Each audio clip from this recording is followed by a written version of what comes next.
for you guys tonight, and it's going to be another good one because I got my boys Benji and Jaden from LowCulture Car Club here with me tonight, and we're going to have a really good interview with these guys tonight. But before I get into it, right, I'm going to get some of our notifications and just kind of announcements out of the way, guys. Hey, if you guys haven't checked out our two most recent lives that we did with obviously Exotic Snacks and also the MACFI Dragon and Lion Dance Association, please go check those two videos out. And guys, like I told you guys, this year it's about promoting Asian culture, Asian excellence, and just kind of people who are doing great in the community and just doing good stuff. And hopefully they can inspire us and everyone out there in terms of what they're doing. Also, guys, if you guys would like to donate to the show, we do have our Cashapp and Venmo apps, right? And it's, I believe it's the $, His&Hers, the RP Truth. Is that correct, Liz? I remember? I think so. It's in the description, guys. Just look down below. I'm getting old. I'm getting forgetful. But yeah, if you guys like to donate to the show, that would be awesome. Get more equipment, get more cameras for you guys. And of course, obviously, hopefully bring on some more fire guests for you guys as well. Guys, go check out some couple book reads that I'd like to recommend. Obviously from the Godfather himself, Rollo Tomasi, The Rational Male, and then Myron Gaines from Fresh and Fit. He just came out with his new book, Why Women Deserve Less. I know that title sounds very clickbaitish, guys, but those books are a really good read. It's just to kind of let you guys know how the current dating market is out there, and just for men, especially the young men like the guests I have on the show today, just to be aware of kind of what's going out there in kind of the modern dating text, okay? But without further ado, I'm going to get everyone to introduce themselves. First off, for example, my wife isn't here with me tonight. We have the lovely Liz on the show today. She's normally behind the scenes doing a lot of great stuff for us behind the scenes, but she's going to be in front of the camera this time.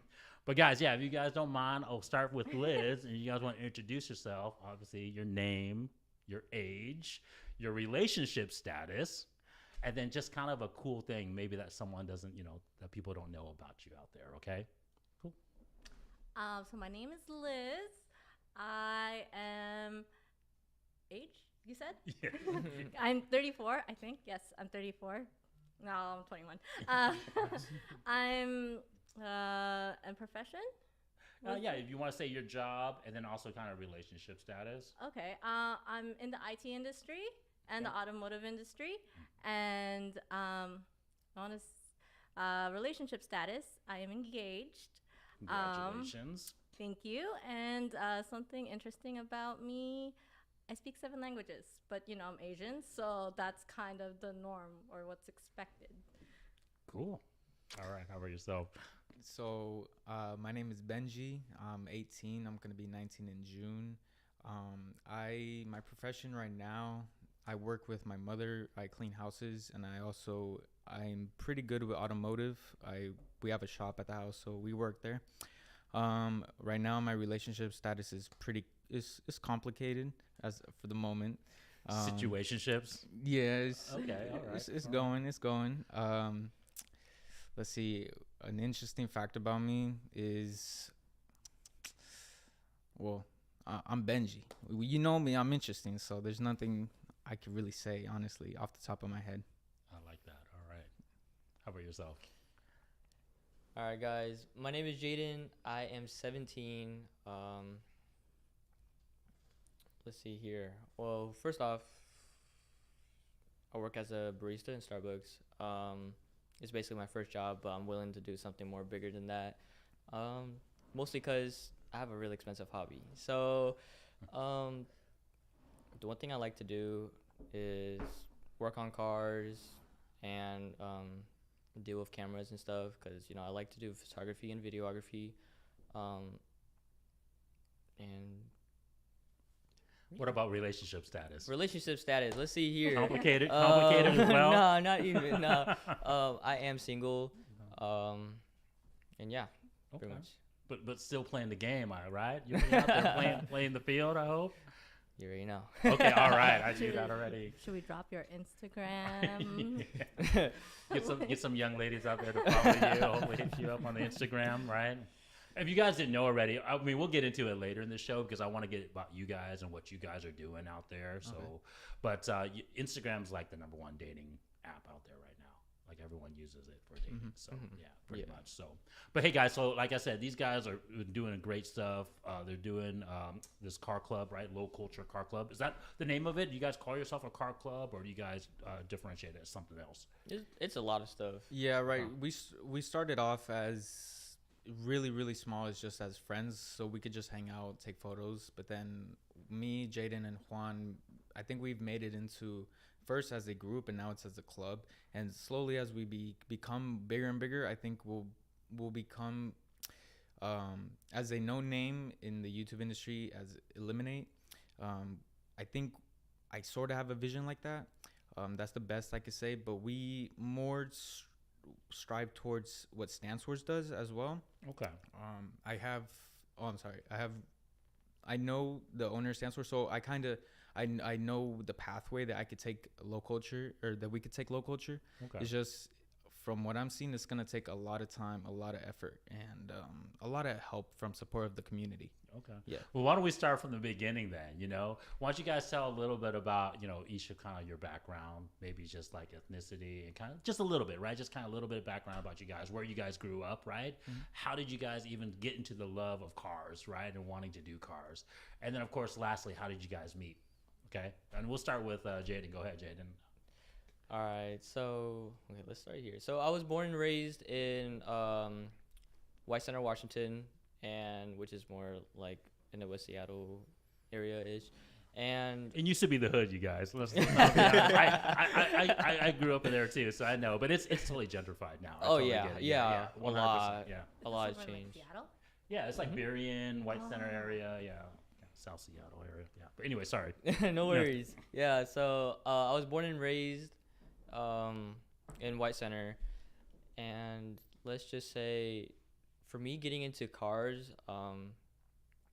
I was really inspired by friends and family that I would be really close with.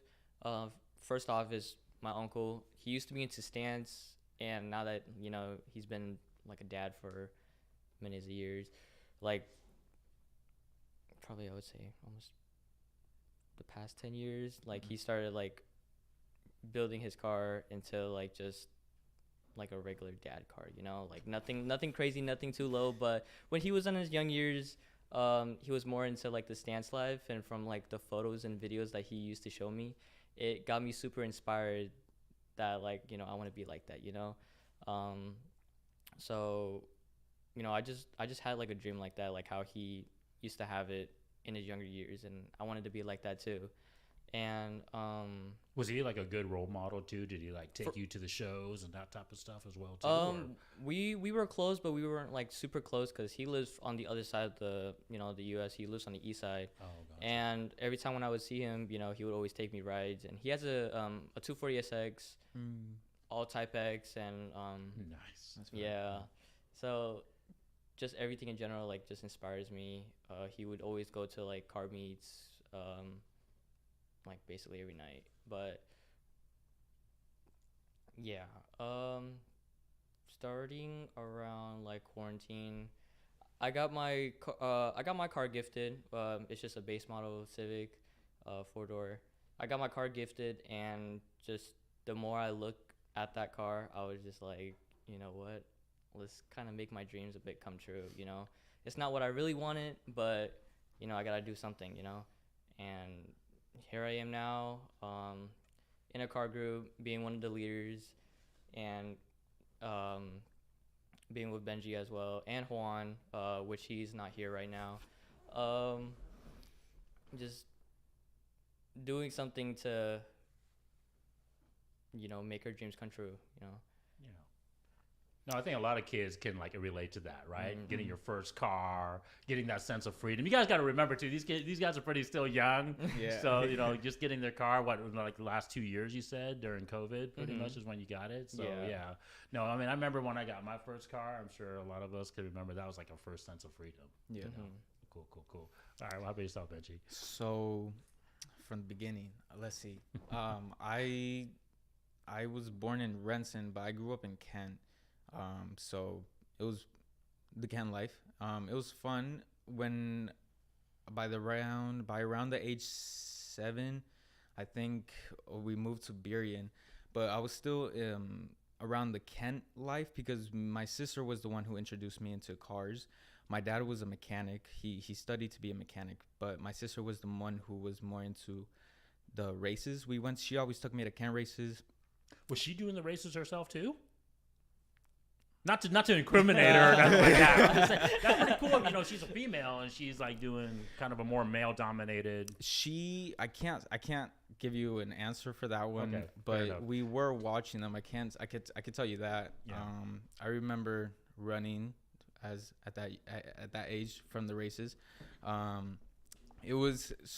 was pretty much my introduction into the car community. At first, I didn't really acknowledge it like that. I was just like, oh, I really like these cars, but I didn't know the names. I didn't know anything like that until my dad, he's like, okay, you're gonna come help me, you're gonna hold the light, and he started yelling at you while you're holding the light. So that's he and my sister and my brother, because we're all it just runs in the family. But if we're talking mechanic side, it's my father, and Stan's side, it's the children, me, my brother, my sister. At the age 16, my brother and my dad went to go pick up the S2000, and they were gonna flip it. And I recently sold my Saab. I had a Saab 9.3, and that car is what got me into, like, I could say into the car community, because with that car, me and Juan were racing. With the Saab, huh? Yeah, Okay. Yeah. He had Very a interesting car. I think it's his CL. He had an Yeah. Acura CL, and I had my Saab. So we were just racing. We put the friends in the back, and I remember he was like a one passenger. I had like 4 guys in the back, and we were still pushing. But that's what got me into it. I sold that car, and I didn't have a car, so I was just looking in the market. I was gonna get a Genesis. I wanted a coupe. I don't like people in my car. Yeah. So well, after that first experience, Yeah. it probably made your car hella slow. It really did. It really did. But I saw the S2000. I was like, well, I'll work to it. I'll pay you off for it. So I woke up one day and it was my birthday. My mom gave me the keys. I was like, no way, you dead ass? And she was like, yeah. So I kept the car stock for maybe a year and a half. I focused on maintenance. It was high mileage. Right now, so it's sitting at 198, and I got it at like 195. Okay. So over 3 years, you can see I haven't really driven it. Yeah. I spent a good chunk of money. I don't want to think how much, but it's in the thousands. It's probably smart. Yeah. Yeah, but it's a car that I really, really love. I drive any other car. It's not the same feeling. I'm sure if you've driven S2K before. Yeah. It's a good feeling. So right now I'm building it slowly, but there's S2K tax that it hurts, because as a young person, you don't make money like that. A lot of people, they assume you have money just because of what you have, but they don't see the hard work that you put in to get it. But that's where I'm at. That's bars, guys. That's a very good life lesson to learn at such a young age. Yeah. A lot of people don't see the grind that comes with that success. You know, people just look at the end result. Yep. Yeah. 100. That's what got me into the car community. Me, Juan, and Jaden have created this into a bigger than what we expected, I believe. Okay. So how did you two first met then? Middle school? Yeah. Yeah. Okay, so going to the same school. Yes, sir. Okay, and then did you guys kind of like had your cars, you know, or the love of cars was then already too, or just that kind of developed through the years? Actually, It was years after that. yeah, because I think I didn't like Jaden at first. Yeah. Okay, well, touch on that story real quick, then. Go ahead, touch on that story real quick. I honestly, I didn't even have a reason. I just saw him, and I think it's because I didn't know him, and when I see people that I don't know, it bothers me, because I saw him and I was like, why is he hanging around my friends? I'm like, who is he? Like, I didn't like him. When I don't like people, I just don't talk to you. And so I was mugged at him, but I think he was friends with Juan, and through Juan we got introduced, sort of. Mainly the group brought us together, but I didn't even like know Juan in person until like quarantine, basically like almost at the start of LowCulture. Like I would always, slide up on his story, because like when he got the S13, I was like, bro, that looks so nice. That shit looks so nice, bro. And then later on, like probably around like July. Yeah. He was I like, think it was around there. yeah, he was like, hey bro, we're gonna do we're gonna do a car group. Do you want to be in it? And I'm just like sure, for the fuck of it, yeah. Yeah. And then that's when I finally, get to meet you. Like once again, after, who knows how long have we been like since the last time we saw each other in person. But got it. So you guys known each other since middle schools, Oh, but you yeah. didn't really start connecting until like the last couple years. Yeah. I think Did COVID have something to do with that? Just because everyone had nothing to do, everyone was kind of on lockdown, and you guys could work on your cars and just kind of meet up and hang out. I think more for them. I live in Marysville, Tulalip, so because I grew up in Burien, so we're really really close. I know for them they could link up whenever, so it's just hard for me to go all the way down. But through COVID, I don't know if that helped you guys connect. it kind of did because being in COVID and staying at home like for a long time as well, especially like being young and being in school, like you have online school and stuff. We would always be on our phones. I mean, for me, I don't know for anyone else, but for me, I'm always on my phone. So I think communicating with other people online, especially like Juan and everyone else, like I think it just made a bigger like connection, and that's how me and Juan connected. And then later on it was you and Juan that connected. So what broke the ice? Like what made you guys? Well, I mean, I know you didn't really like him, but did you share the same opinion about him, or you just didn't know him? And honestly, I didn't even know him. Okay, so what broke the ice? What made you guys like, hey man, these guys are cool and want to do this? We just never talked. Yeah. Okay. Once I started talking to him, I was like, oh, he's a really cool dude, and then I think he could say the same for me. Oh yeah, most definitely, yeah. I think you just needed to connect. I think that's the issue with a lot of people. I think I have a resting bitch face, as everyone does, but I think people don't give everybody an opportunity just based on your appearance. But I think that everyone has something in common. You just gotta find it. But even if you don't have something in common, you're gonna argue about that, and maybe that's why you dislike them. But we have cars in common, and I think that what brought us together. That broke the ice. Yeah. I think when we first like met, we didn't even have our cars at the time. Yeah. I think the most thing that I remember, it's always fitness. It's always fitness class, bro. Remember dodgeball? Yeah. we had class out. together. Yeah. Okay. Yeah. And this was in school. Oh yeah. This was in school. Okay. So why don't you guys touch on that real quick before I get into more of your car club? Because I definitely want to promote you guys. Hey guys, these guys are doing it really good. For young kids, I really was impressed on how they ran their car club when we hosted a meet together with them. So we'll get into that here in a second, right? But yeah, I mean, how do you guys think about kind of this new generation of how you guys communicate as, I don't want to call you guys kids because you guys are young adults, right? But this Gen Z millennial generation, right? Like my age, we didn't have cell phones, so you were forced to talk to people. But what do you guys think about kind of like how does that influence meeting up with people and getting to know people? And like what Benji alluded to, kind of like maybe not even given the opportunity to talk to people right off, Well, honestly, the issue what I see for our age group is we're all too fantasize of trying to become someone who we're not. Like, I think Instagram plays a big role, and sadly TikTok. I think people are like, oh, I gotta get famous so people can like me, people can talk to me.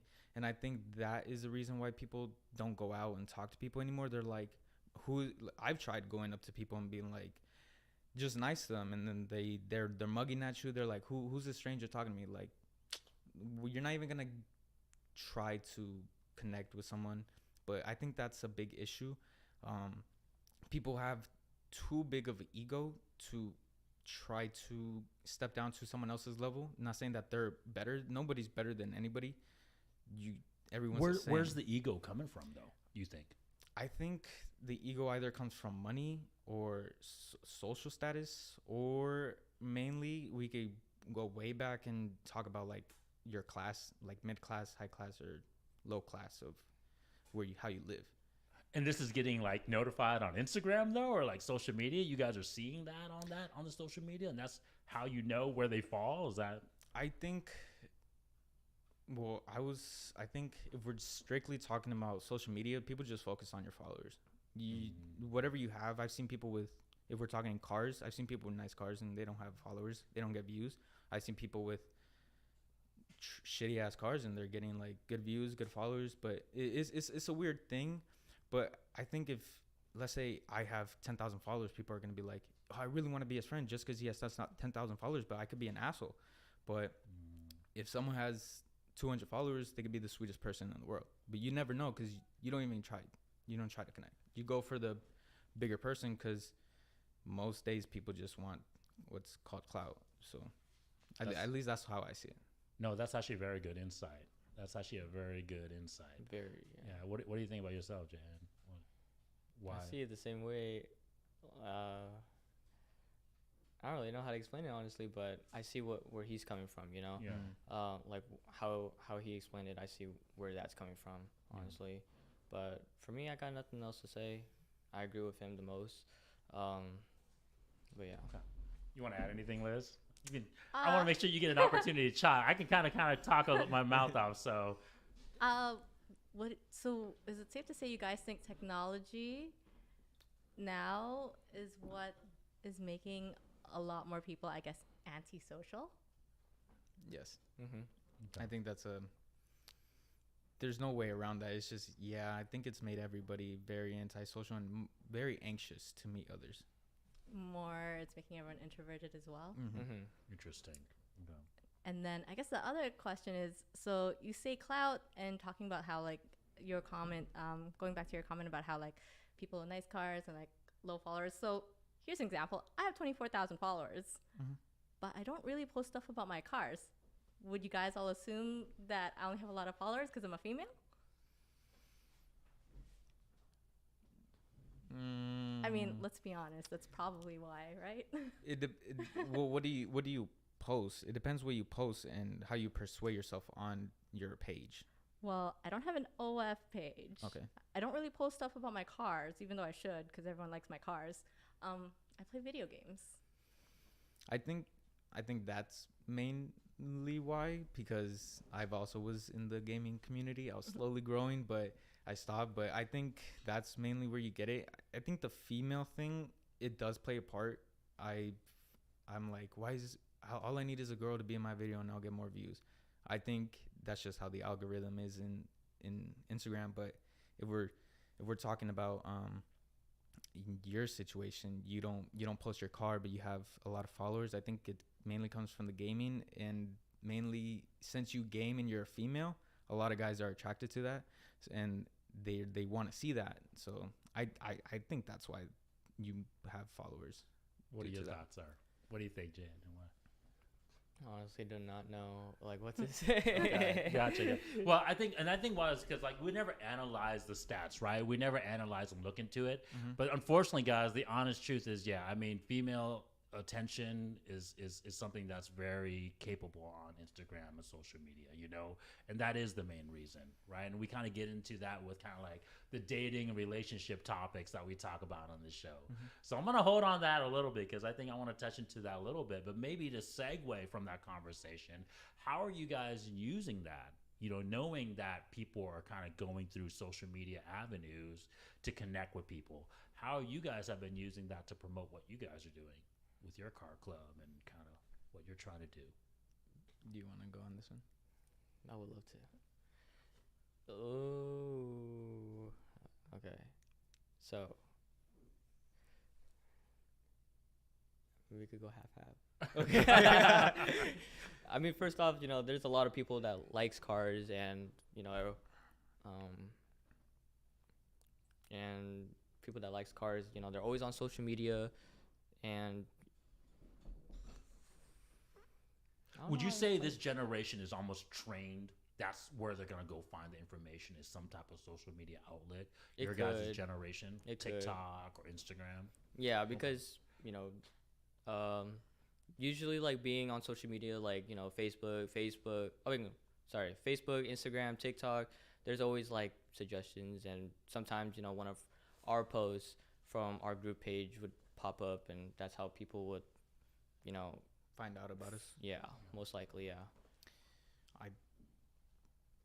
Well, can you actually rephrase your question to me? Yeah, I guess like, knowing like, you guys kind of obviously in a way kind of instinctually sense it, right? That people are communicating through these social media outlets, right? Connecting with one another. Shoot, even you two connected with each other through social media in one form or another. So how are you guys using that to your advantage to kind of like, promote what you guys are doing, your car club, your branding and everything like that?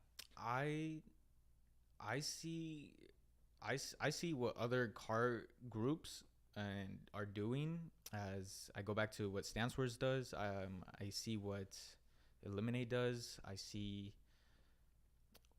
these smaller groups that we have in Washington, like Washington Car Scene, Apathy. I see what they do, and I'm like, okay, maybe I could do kind of resemble what they do, so I could capture their audience.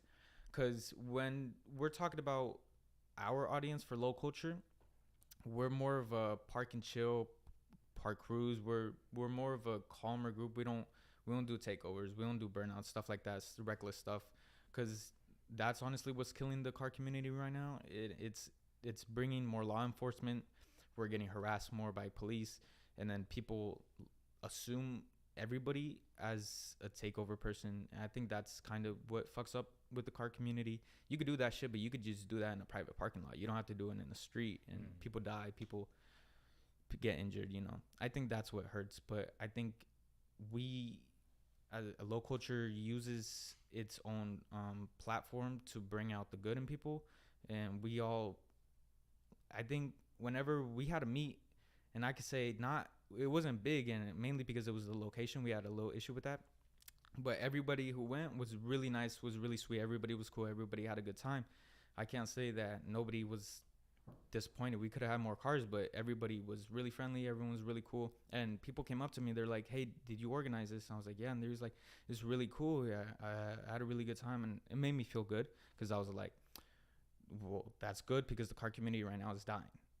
It really is. We're not growing. We're losing people, because I see people comment a lot. They're like, well, this is why the car community is done. I'm losing motivation. I'm like, well, that's another person that we could have lost, because I think that's what brings people together in general, of a community and of friends and family. Okay, gotcha. So before I ask the next question, then let's because we kind of skipped over this. We got into kind of a cool topic, right? But what are you guys like? You kind of touched on it a little bit of what your car club is about and what you guys do, the type of cars that you guys are trying to push. Like, why don't you guys go into that real quick? Yeah. So what is LowCulture about? What type of cars you guys try to promote? The look, the style. What are you guys are looking for members and that type of stuff as well too? First things off, as long as they're low, Okay. That's what LowCulture is for. Yeah. But the way how people let's just say me, the way how I want to have cars, or mainly my car, be like, it's very different from how other people's in our group be. For him, he doesn't want it to be like as low as mine, or other people wanted to look low, but like a track style low or a drift style low, but LowCulture is something like a family. LowCulture is a family. It's a family to us. So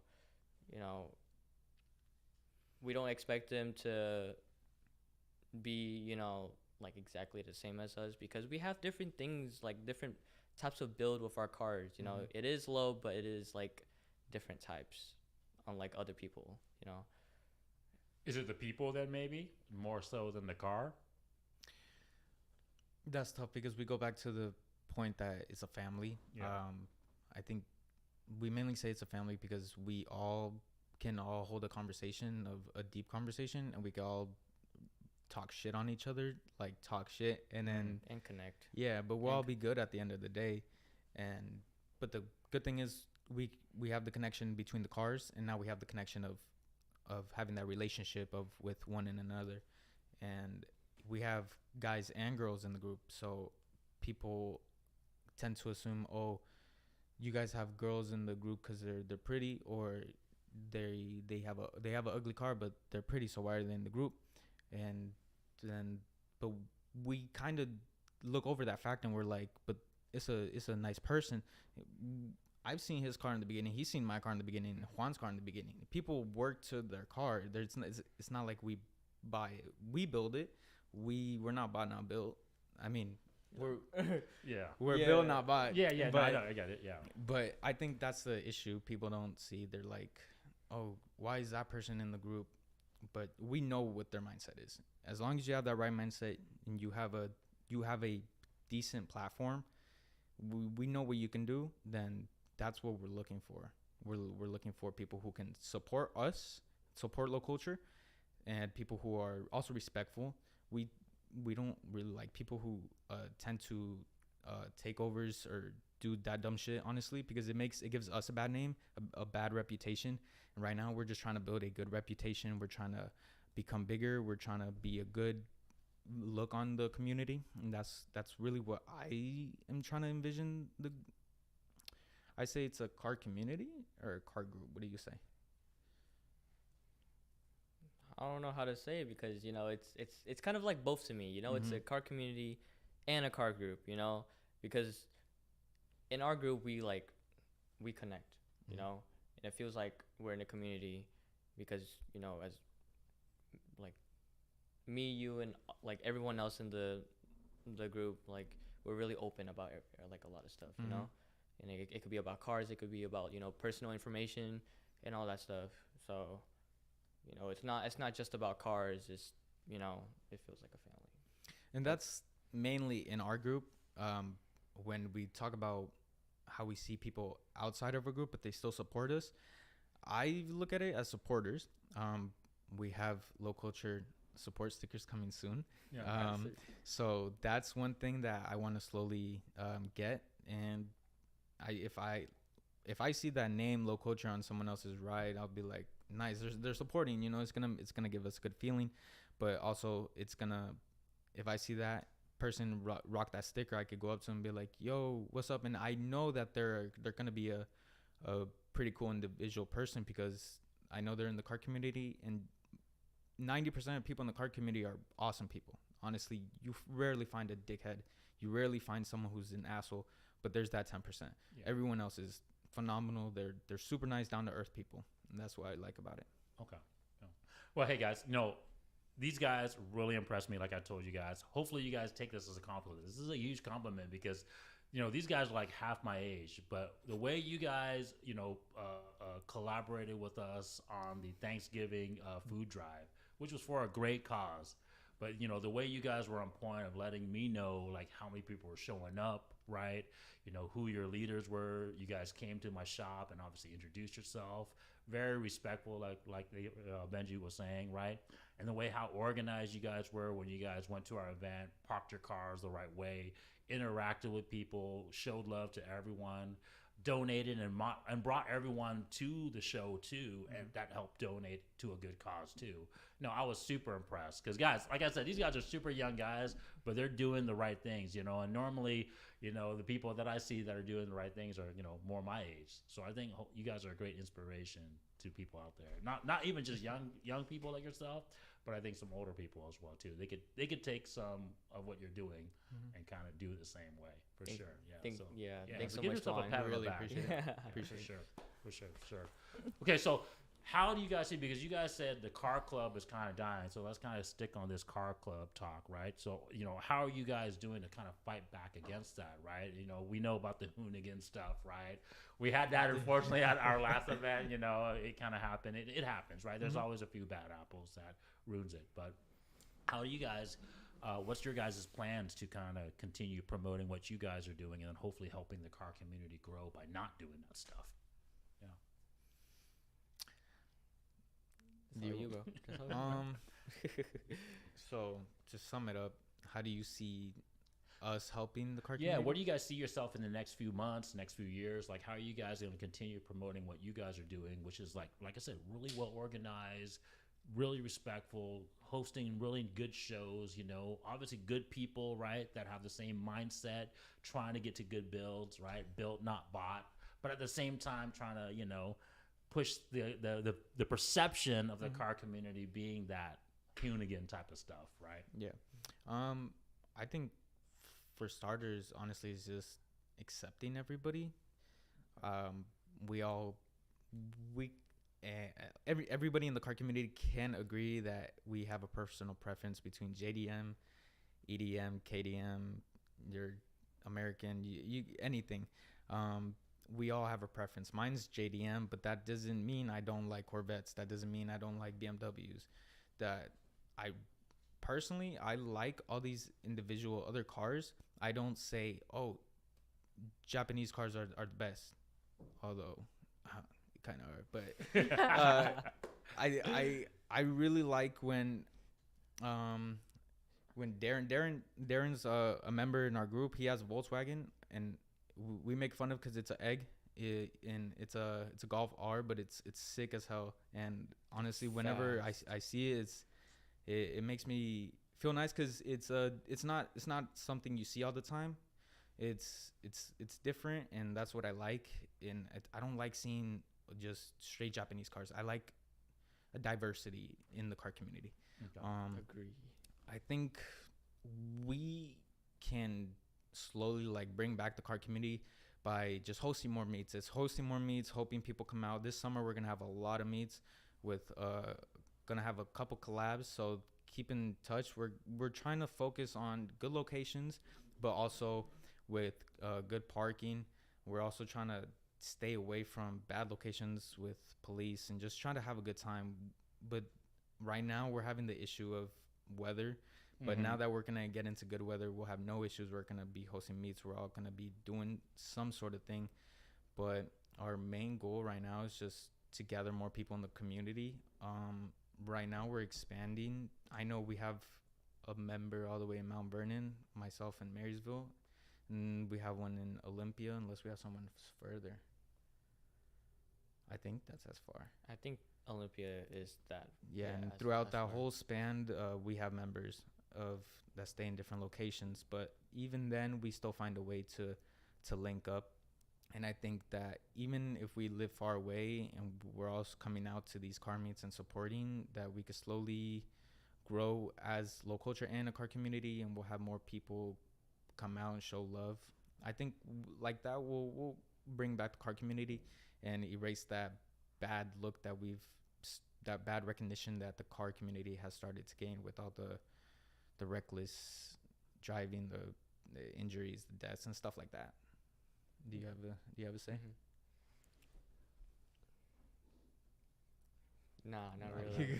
I got a tough question next time because those all are great ideas. I think those are really good things that you guys are doing, Appreciate right? But knowing how the current culture is, right, with Instagram, with social media that we talked about, right?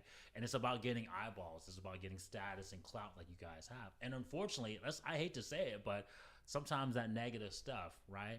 And sometimes it's not even really negative, but like you touched upon it, Benji, right?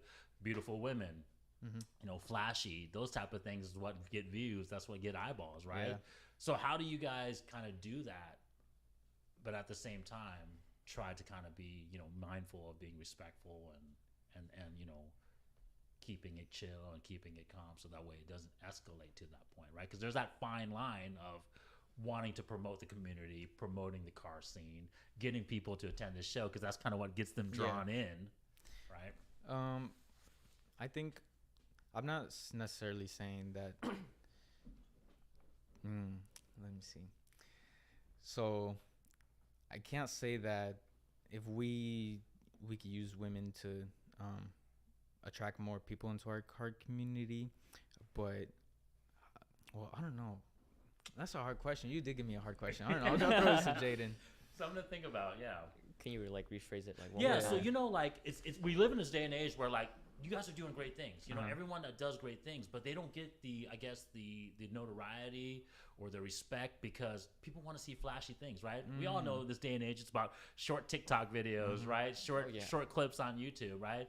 And most people take that stuff out of context. They don't really see the substance of the person, right? But unfortunately, it's what get eyeballs. It's what draws people to your channel or what draws people to your guys' community, your car club, right? So how do you guys continue doing what you guys are doing, which is great, right? Doing all the right stuff. But at the same time, I guess for lack of better words, not appear so boring and that you're going to be able to attract the viewership and the eyeballs that you guys want to bring to the community. I think we go back to we have we're trying to expand and as you say we don't want to look boring. I speak to Jaden and Juan all the time in the group. Hey, we got to change up how the account looks. We got to make it look more appealing. We got to make it more presentable. But at the same time, as having a respectable name, we want more people. And yes, as you said, sadly, that's what attracts people. That's what get views. And I'm not saying that that's not what we want, but not a good thing, not a bad thing. Because I see people that do those certain things. They either it's a girl, it's a female, and let's say she got a Miata, but she's showing cleavage. She's gonna get more views than me just filming my car. But if I go out and I bet if I show my face in a video, if I'm more interactive with the people, I think I could get a bigger audience. I think if people can connect with me based on that they have a connection, that they have something that they like, and I like the same thing, that we're gonna connect. I think that's why we connected. I think that's why we connected as well. Mm-hmm. I don't think that necessarily we need a female in trying to get us views. I think is what we need is something to bring people a connection, because even if you're an attractive female, you're gonna bore. It's gonna get boring. At least for me, I'm not attracted to that. But if I keep seeing a female just show her tits instead of her car, I'm not gonna follow. It's kind of boring. I don't need to see that. I came for the car, not for the female. But I understand why people would come for the female. It's just the world we live in. But I think that if we could not make it just boring, we want to make it like car events become as a car shows, but we're slowly gonna get there. We're still in the beginning. Yeah, we're still getting started. Even though it's been at least 2 years. Yeah, we're still getting started. We're still like in the very beginning. Okay. So what did you guys like? What's your current membership right now? Like, what did it start out with, and what is it current now in just these 2 years? Oh, we started in 2021. Okay. It's 2023 right now. So I believe it's around 2 years now. Mm-hmm. So it's gonna be 2 years because we started in June, July. So and how many members do you guys start out with versus how many now? In 2021 we started like maybe four. Because it was me, you, Juan. Mm-hmm. Okay. Oh, and then later on, like probably like a month after, it was like at least 10 people. So it started off with mainly friends, because we surprisingly had a good chunk of friends that we already knew who were already into cars, but we slowly started discovering, oh, you're actually into cars, you're actually building a car, you want to be a part of this car group. And I think that's what connected. I met some of his friends. He hasn't met. I don't have friends. But so I think that's one thing that helped us connect. Got it. Yeah, I mean, it's a tough thing because, like I said, you guys are doing the right things, but sometimes doing the right thing doesn't give you like the eyeballs, and it's sometimes, I hate to say it, but sometimes it's people that are doing the hoonigan stuff and the burnout stuff. That's what gets the viewership, Oh, yeah. But like you said, it's kind of detrimental to the car committee. I mean, I like that. I go to Formula Drift. I went to SEMA. They were doing burnouts. I'm all for it as long as it's not like if it's in a private parking lot, you're good. You're in a private property, you're good. But if you're doing that shit in a residential area, if you're doing it in an intersection, it's not safe. It puts people in danger, and it's not something that it's a good reflection to the car community.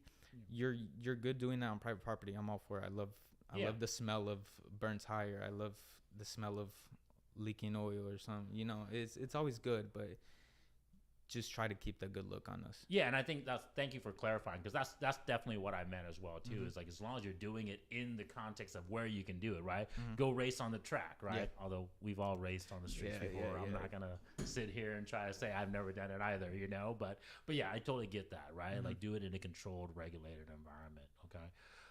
Okay, so I mean, like, what do you see next for LowCulture then? Where do you guys see yourself? What's the next thing you're gonna tackle and in the next coming months? Do you guys have events coming up in this coming up summer that you guys like to promote? Yeah. We're planning to have a meet somewhere around the summer. Um, but we haven't fully decided on yet or made it public. So if anyone want to, check out for more info somewhere around like later on in the spring or in the summer, just give us a follow. It's lowculture.nw on Instagram. So yeah, if anything, just check it out. Just give us a follow or anything, and if anything pops up, it'll be like on your story or on your feeds or anything. So It will definitely be posted on your feed, and it will be pinned to our account. I guarantee you we'll have one in July. We have a collab with someone. We just don't have a date. That's why we're not sure. But we have a semi-location and a month. So July, and it will be in Renton. Not going to give any more information now because we want to be 100% correct with our information before just saying it. We also have, we plan another one, but we don't know when. Just depends of how the weather is. Maybe in May. But me, Jaden, and Juan, and a couple of friends will be going to Imports April 30th. So in case if you guys want to pull up in Pacific Raceways, we'll be there for sure. That's the Import Race Off, right? Yes. Yeah. Yeah, that's gonna be a good show. We're trying to make it that show too, so hopefully we can try to make that show. But it's right around the corner, right? It really is. Yeah. So.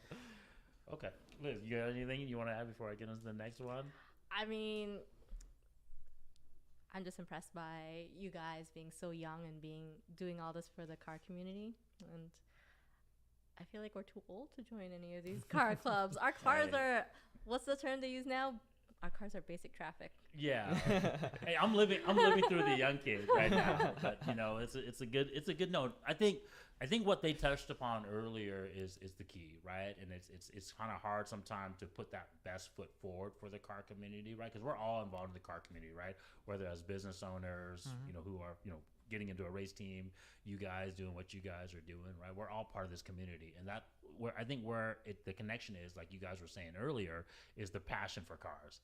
Whether you're into Euro, JDM, right, domestic, we all love cars. Yep. We all love the smell of burning tires, gas, freaking turbocharger noises, blow off, noises and that type of stuff. So I think that's where if people can remember that, I think that's what we'd like to say out to everyone in the car community. Just if you can remember that we're all passionate about what we do in cars. There's no hate anywhere, but be respectful and be mindful of everything, Yeah. Right. So I know we talked about a little off camera, right? And so you're thinking about kind of like maybe getting LowCulture to another spot. Why don't you touch about that a little bit? Are you guys trying to get into like maybe clothing, maybe social media? What are you guys doing with that aspect? Right now, next for sure is stickers. We'll have stickers soon. I want to do clothes. I haven't looked into it because I think we still need to grow for us to be able to sell clothes. Because to get clothes, you got to bulk buy. You don't want to have supply or you don't want to have inventory but no orders. Then it's a waste of money. But that's one plan and one goal that we will try to achieve once we are bigger. One thing I also mentioned before, what I would like to see with LowCulture is that we could host car shows. Car shows is a completely different compared to car meets. That's a huge difference. What people don't really they don't know the difference. Car shows, you pay, but you get quality builds. You don't get half-ass builds. You don't get trash builds. You get professionalism from the staff, and then you have to pay to enter to see quality cars. And then car meets, anyone can pull up. But you have that, I think that there's a certain word, elegancy, not elegancy. I don't know. It's a certain word of royalty of going to a car show compared to going to a car meet. They're both fun, but I prefer to going to a car show because you actually see more inspiration. Because I think that's what a lot of people go to car meets for. But if you really want that good inspiration, go to car shows. You'll see phenomenal builds, and people put hard work, blood, sweat into those builds, and not many people really appreciate that until you're there and you see it in person. Okay. So how are you guys going to take that step then? How are you going to get into where you guys can start doing car shows versus car meets? We just need to grow. Okay. Yeah. It's not like, we're going to grow like right now. It takes a lot of time, we'll never know when we're gonna like grow, unless if we see it for ourselves, you know. But it will take time. I think for us to get into car shows, start hosting car shows, we would need a good audience, because that way, whenever we host a car show, we need a certain location, or arena. I know that there's an arena in Everett that they had a car show there before, and it was actually really nice. But for you to be able to go out and talk to a city, hey, can I do this? And then they look at you and they're like, well, what are these numbers? They're going to be like, no. If you have the background to back us up, they're going to be like, yes, and then we can host it. And then I think that's when we can start hosting car shows. But as Jaden said, it'll take time. And I think, well, for me, if we're going to be hosting these car shows, I would like my car to be car show ready. Why have the leader host something that they can't even show themselves that they do, if that No, makes 100%. sense. Yeah. Not saying that you need a good looking car to be able to be a leader to host these car shows, but that's my mindset. I want my car to be good enough so I can't look bad for our group and for what I'm hosting.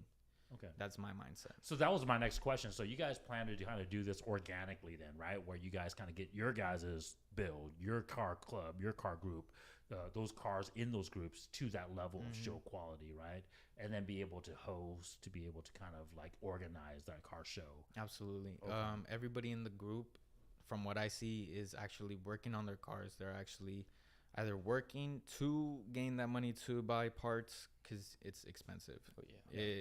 We're either in school, we're working, or that's pretty much what we're doing. Everyone's either in school or we're working, but it doesn't mean that we're gonna have full-blown GTRs with Rocket Bunny kids and stuff. Yeah. But I see everybody working on their car, under their car, or taking something off, taking their headlights or tail lights, or painting it. And it's inspiring from seeing them do it. They inspire me. I'm like, okay, if they're doing it, I gotta get off my ass and start working on my shit. I gotta build it, not so I could be better than them, but so we could be on the same level. I want everybody to be on the same level. I don't want someone to be down here while I'm up here. I'm gonna try to support them. It's not like I'm gonna send him $500 so he could build, but I'm gonna be right there. I'm like, yo, bro, have you gotten that build or order? I'm trying to tell Juan to order his wheel conversion so he could throw on his wheels, but bro's lacking. But he's I know he's working. Hey, put him on blast on this podcast. All right, Benji. All right. I've been trying to push him. I'm Okay. a pusher, and because I try to, if I had someone pushing me, I know I would have gone my car up to where I want it. It's not where I want it right now, but if everybody has that little push, I think that's all we need to get to where we want. And that's what a good leader does. I mean, the good leader has to set the tone, has to set the pace. I mean, that's in business and life and everything. Now, this is a very pragmatic question, because I think this might be very good information for other, young kids, car clubs out there that can get inspired from you guys to doing the same thing. But this is a common problem that we've all experienced, right? Even when I was young and I wanted to start a race team and start a car club, right? It's like that financial aspect. Right? Because life takes over, right? You guys are young. You still want to have fun. You still want to go out there and meet people and, enjoy a good time. You don't want to be just stuck in your garage all day long or stuck at work, paying money on car parts and that type of stuff. So what are you guys are doing? Like, what is your guys' plan of attack to try to take that? Because this is where a lot of people fail. I'll be honest with you guys. A lot of people have this passion, right? A lot of people want to love and make this their life. But after a while, it's like, I got to pay the bills. I got to freaking, do other things with my life. I got to focus on my career. So how do you guys see yourself? I think, honestly, the main issue with why people have issue with the financial situation is they get peer pressured. Peer pressure is one of the main issues that we have in the car community. You see someone with a nicer car. Damn, why is my car not that nice? Oh, I got to start building it. And then we look at people talking shit on reps. People talking shit on real wheels. That's also a big issue, because not everybody can afford the high-end, expensive, good-looking wheels. But I see why people buy the lower end cars or the rep wheels. But my recommendation is hold off, save your money. What I did, I could have built my Saab, but I'm like, I'm not gonna gain value. It's just gonna lose value. I'm just gonna waste my money. There's gonna come some old person's gonna come and hit me, and all of that's lost. So I waited. I was like, I want something that I want, that I'm gonna be satisfied with for the next 5-10 years. And I waited. The S2K came along, and I'm like, that's it. I'm keeping that shit. I'm trying to build it for my kid, for a son or daughter. That's my goal. But if you set your mind to, oh, I'm gonna build my car, and let's say you have a Kia Forte, why are you building a Kia Forte? Why are you dumping your money in that when you could be saving that money? You could be, oh, I want an S13. You could save your money instead of dumping in that. When you feel that pressure, oh, everybody's building their car, I gotta build mine. No, you're good. There's no time limit. You got your whole life. As you said, there's older people, there's younger people. There's no time limit. There's just that pressure of wanting it to get it done before that car meet. I felt that pressure before. It's wanting to be ready before you go out. And I think I go back to that. It's peer pressure. You want your car to be done because everybody else is done. But if you take your time and get it right, just like everything else in life, you'll be happier that you took your time, because you're going to regret it later on. You're going to be like, no way I spent $2,000 on a carbon trunk for my Volkswagen Beetle, or I don't know, like that's what I go back to. Yeah. Make sure you make smart decisions before spending your money, especially with an expensive hobby like us. Yeah. What do you think, Jaden? What are some tips you can give out there to young people trying to do this, but not failing, for lack of better words? Let's see. I gotta think this straight. So, personally, for me, it's like really hard to, save up for a lot of things like parts and stuff, because I like spending money, and it gets even harder. Like, if anyone would ever fail, I would slowly feel that same way. It's not like, it's not just me, because again, parts are really expensive. And let's say like every time I get paid, I like to spend money too. And while I'm spending money, which is not parts on car, like car parts, I get like a thought in mind on the other side of my head, like, bro, I have like an expensive hobby, like what am I gonna do? And the thing is, it's just, it's the most recent tip, like the most tip that will be hard if you like to spend a lot of money is like always save, like maybe give yourself like probably like a couple months for you to like save up a lot. Yeah. And then I don't know how to explain it, but yeah. No, I fully understand. Just save, it takes a lot of time. And I know like, like for me, when I see something like Hot Wheels or something, like, or like, or food or something, like I like to spend money, but it's really hard for me because I think besides our hobby, everybody has a life. We still have priorities. We still have bills to pay. We still have family to take care of. We still got to feed ourselves. And what a lot of people do is they don't put that in the picture when you're building your car. I saved my money to buy my Rega Masters. I was looking into buying rep wheels, and I was like, no, I'm going to sell these on later on, or I'm going to want to get rid of them. I'm going to make sure that I want the wheel that I want, because I want that shit to stay on there for a good years for sure. So that's how I see it. You don't want to get something and then later on regret of getting it because you wanted what you wanted in the first place because you were too impatient. Yeah. Yeah.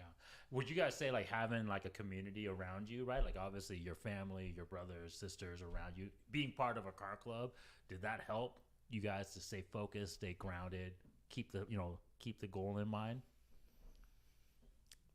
50-50 for me. I would say the same. My dad, since he's a mechanic, does not mean he's fully supportive of what I do, because he's a mechanic of fixing things. Because my brother's, he's also in the he's in the car community, but he sticks to himself. He doesn't go out like that. But he has a soft vegan. But he spent a good chunk. I don't know how much, but he spent more than me. And my parents always used to yell at me. They're like, "Oh, you're exactly like your brother. You're wasting money on a stupid ass car." And I'm like, my dad says, because my dad says that, but I'm like, why are you saying that if you're over here bringing cars into our life, like you're bringing that without, and then you're telling me this? It just doesn't make sense. But I mentioned before, it runs in the family. My dad he's got a heavy foot. My mom has a heavy foot. We all love speed. But their parents, they're going to be concerned about what I spend my money on. Well, I told my parents, I'm like, oh, I really want to buy, I told them about the wheels. I told them I spent $1,000 on the wheels, and they were not $1,000. And they were like, they're not support. It's not. I can't say they're not supportive. They're just reasonable parents. They care of what I spend my money on. They're like, don't spend all your money on this car part. And they're like, just save. And I'm like, what the hell am I going to save up for? And I get mad. And I think many kids can say the same shit. They're like, what am I saving up for? But you don't realize that we're still young. We still have shit that we have to deal with in the future that we don't know already. And if you have a chunk of money that you could fall back to, you're fine. But if you spend all your money and then you don't have anything in your account, what are you going to do then? It's not like you're going to eat your carbon fiber like hood. You gotta be smart about what you do if you're entering in this hobby. Anything you want to add to that? Pretty much. Be smart with your money, guys.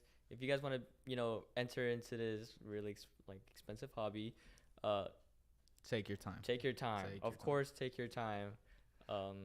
Was your parents like, kind of same thing with Benji, kind of like they were like, hey, you shouldn't be getting into this hobby, or were they supportive of you?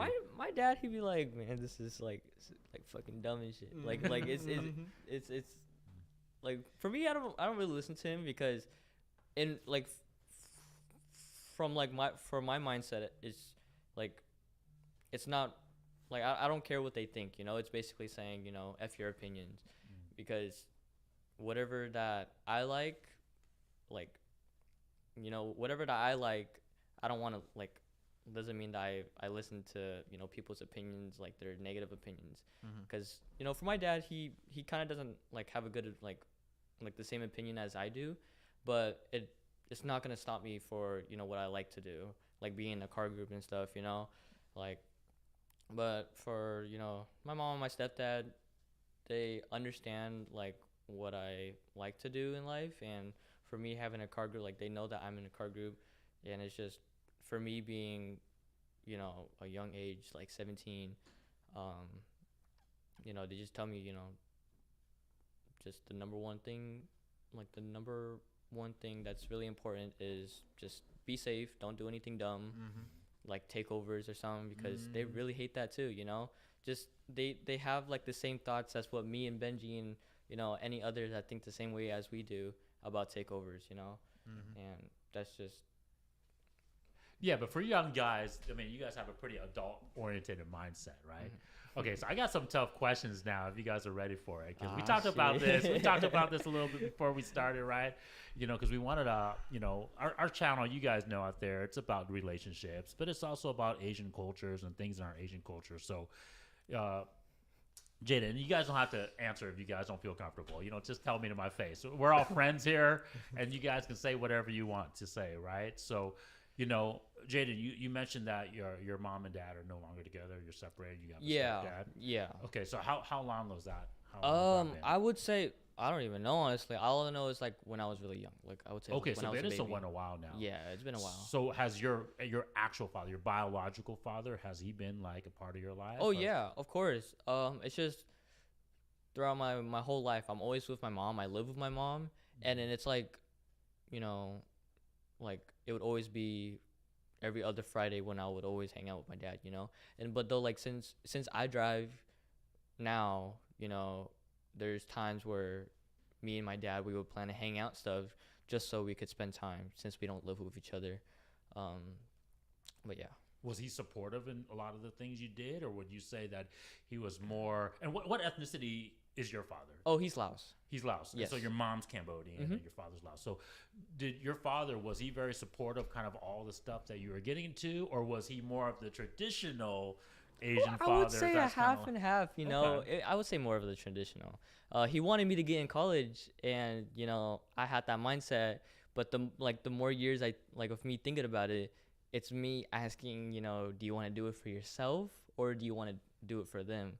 And you know, for me, I want to do it for I want to do some stuff for myself because, you know, I want to do the things that I like, you know. But And when did you have that kind of that epiphany or that mindset change? At what age? I think starting high school, you know, because well, once we started high school, or once I started high school, you know, there's like family members like, you know, my mom, my stepdad and stuff. They're like, you know, like, what do you plan to do for college? And I just be like, you know, I don't know, like back then I used to be all about like, you know, technology, like IT and stuff, and I wanted to be in college for that. And then once I started to like try that out for myself, I started, you know, losing that type of trust, like not trust but interest. And I was just like, I don't know if this is, you know, right for me. Yeah, like I don't know if this is my passion, you know. Until I got myself into like photography, cars and all stuff. And you know, to this day I'm still into it. And thinking about it right now, like, you know, if I want to be, you know, working as like media or anything, like mainly I want to like be working at a job as like for media, you know. And nowadays, you know, some like most companies doesn't even need like, you know, your degree and stuff, and they just need, you know, your experience. And for me thinking about it more, I'm just like, you know, is it really worth it for that, you know? So I didn't want to do it anymore. So Understood. And for my dad, you know, I didn't really tell him, but I just know that for sure, you know, he's gonna say something about it in a negative way, because no one in my family never, you know, had a college degree or anything, and they wanted me to be a first gen. And you know, I had a huge mindset of it before, and just thinking about it right now, and since it's my last year in high school, you know, I'm just having second thoughts. But if I would be a part of something, I would say being like in UTI, if you guys know what that is. Yeah. I would probably like do something like that, you know. Yeah. But if anything, I don't know if it'll be worth it for me. But if anything, I could still like look back into it and be a part, like doing college stuff. But as of right now, nah. So Okay. How about your mom and your stepdad? Do they support you, what you're doing? yeah. Okay. For them, yeah, they understand. And for me, having that type of mindset about college, I mainly talked about it with my mom, and she understood everything. You know, she has a friend, like basically a coworker, that I don't know which degree did she got, but she worked like her whole blood and sweat into like getting that degree in college, just for her to get into a job that she doesn't even need a degree in it. And then later on, she's just like, you know, what the hell, like, is it really worth it? You know? What did she get? Like something like a humanities, like, you know? I don't even know, honestly, but she was telling me about it.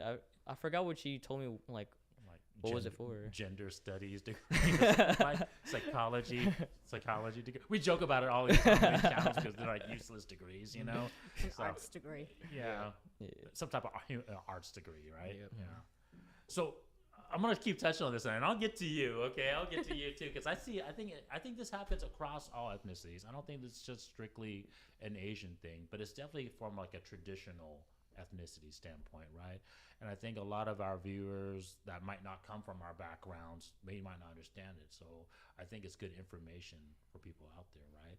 So, you know, your dad, you know, obviously being separated, and obviously, you know, kind of in a way very traditional dad. I always kind of like told you kind of, hey, I want you to do this type of thing, right? Did you kind of push back towards that a little bit, knowing that? What do you mean? Like, Well, I mean, because obviously, you know, Asians, right, as growing up, our parents, especially the father figure, is a very, let's just say, commandeering father figure, right? And they're always kind of like, hey, you got to do this, right? Yeah. Was that kind of hard on you kind of growing up too? Like, you know, hey, I want you to do this. I don't want you to do the car things. I don't want you to do what you're passionate about. Yeah. Right? I don't know. Like, it's not really that because I'm not 100% like in like he's not 100% in my life like that. But if I were to like fully like live with him, I think he would do something like that. But yeah. And did he respect you more when you said, "Hey, like I'm doing what I love, I'm doing what I'm passionate about"? Did he respect you more after that? I mean, he does respect me. It's just at the same time he doesn't like it because it's not like what he does. Understood. So yeah. No, I think that's a good letter. I'm gonna before I get my thoughts on it, I'll ask you the same thing because like your father, right? Mechanic, likes to fix cars, but doesn't exactly like what you're doing with the car scene, right? So did he give you kind of like, hey, no, you got to be doing this, Benji. This is what I want you to do growing up, Okay, so let me go a little back because you said that we kind of since I'm not Asian, I'm Bolivian. That's my parents are Bolivian, but I was born here. That still makes me Bolivian, though it doesn't change the fact. You grew up in a very traditional household. I'm still taking it. Yeah, so until the age 15, maybe 16, my parents were pretty strict. 14 is when they started to calm down, though. My parents were, I could say, generally any Hispanic parents. I could say like any immigrant, any person who's, I don't like, not trying to separate the white people, but if you're white, you've lived this certain lifestyle. Let's say in Western, America. Yeah. Western, right? Because I mean, you can get some Europeans that literally just moved over, but Americanized Western. I think we are all very, very similar in our cultures. We just have those differences that clearly are shown, which is like our food, our music, our dances. Yeah. But the way our parents act, from what I've seen, they're really similar. They want you to work hard because we all come from poor countries. I've gone to Bolivia and I've seen where my parents have come from, and it really, really, really humbles you when you come back here and you really appreciate what you have. And I think that's why they push us and they want you to strive. Hey, go to school so you could do this. But as Jaden said, school right now is not. It's an iffy thing. Unless you're studying to be a doctor, you're studying to be a nurse. It's not worth it unless you're studying to be something that's actually going to pay off, because you're going to have to pay off the student debt and the student loans and shit like that. But where did you find that? Where did you learn that stat from, or where did you pick up that information from? Just out of curiosity. Which one? The fact that if you're not into like engineering, doctor, nurse, in essence, STEM fields, right? Science, technology, engineering, and math. So who told you that? Who taught you that? A little bit from my mother and from my brother and sister. Okay. Because I see that my mom has made a living off her own business. She started cleaning hotels. I want to say that she started off at $7 when they arrived. They arrived here at 2000, and so she started off at $7. So you already know how it is. So she kind of was my role model. My dad, he didn't start off in cars. He studied it in Bolivia with cars, but he didn't start off. He was working at a wood shop, but he quit that job and started to create his own business, which is to work on cars. But I've always focused on my mom a little bit more because she seems, my dad struggles with English, so she kind of knows how to work her way around with the place we live in with English, because since my dad doesn't speak English, she has to pay the bills, or she has to speak to the tax papers, Yeah. So I've always seen my mom as a role model, and she's always told me, hey, go to school. And I'm like, I don't want to go to school, because ever since a young age, I've seen people who don't get who get these degrees. And this is my main point that I always tell my mom: you could get that degree, you could go study, but you're not guaranteed that job. You're not guaranteed that there's a position open for what you studied for. You could study to be a doctor, but if the hospital's packed, they're not gonna hire you. Even if you have your degree, even if you studied those 8 years, you're not guaranteed a position. And for you to take that high risk of wasting those years in your life, that money, that the time that you cannot get back, it's not worth it when you're not guaranteed a spot at that hospital or job. Like you said, I pointed out the high end jobs, and Liz said as well, the degrees that don't make sense, that are useless. I agree, those are definitely useless. There's no point for you to go to school for like psychology or stuff like that. Okay. Who told you that though? Who brought that information to you? I'm very curious. At a young age, you kind of know this already. That's why. I grew up really, I matured really early on, so I kind of saw it for myself. Did you do like this research, like you were searching online, or talk to people within the industry? I mainly talk to people, because I think if you speak to one-on-one with someone, you'll get more of a down-to-earth answer, and a more of a straight to the point. So with that, I was like, okay, if I'm going to school, I better study for something big. It's gonna be a waste of time, because we live in America. I could get an LLC. I could make a business really easily, especially now. So all I need is just what business I want, what I want to do, and I could work for myself, and I could have my own employees. But I don't want to work for somebody. That was my main reason why I looked into it. I don't want to be working for someone who's an asshole, because that's just gonna kill my work. That's just not gonna make me want to go to work every day. If you love your job, you don't care what you do, you're gonna want to go every day. Yeah.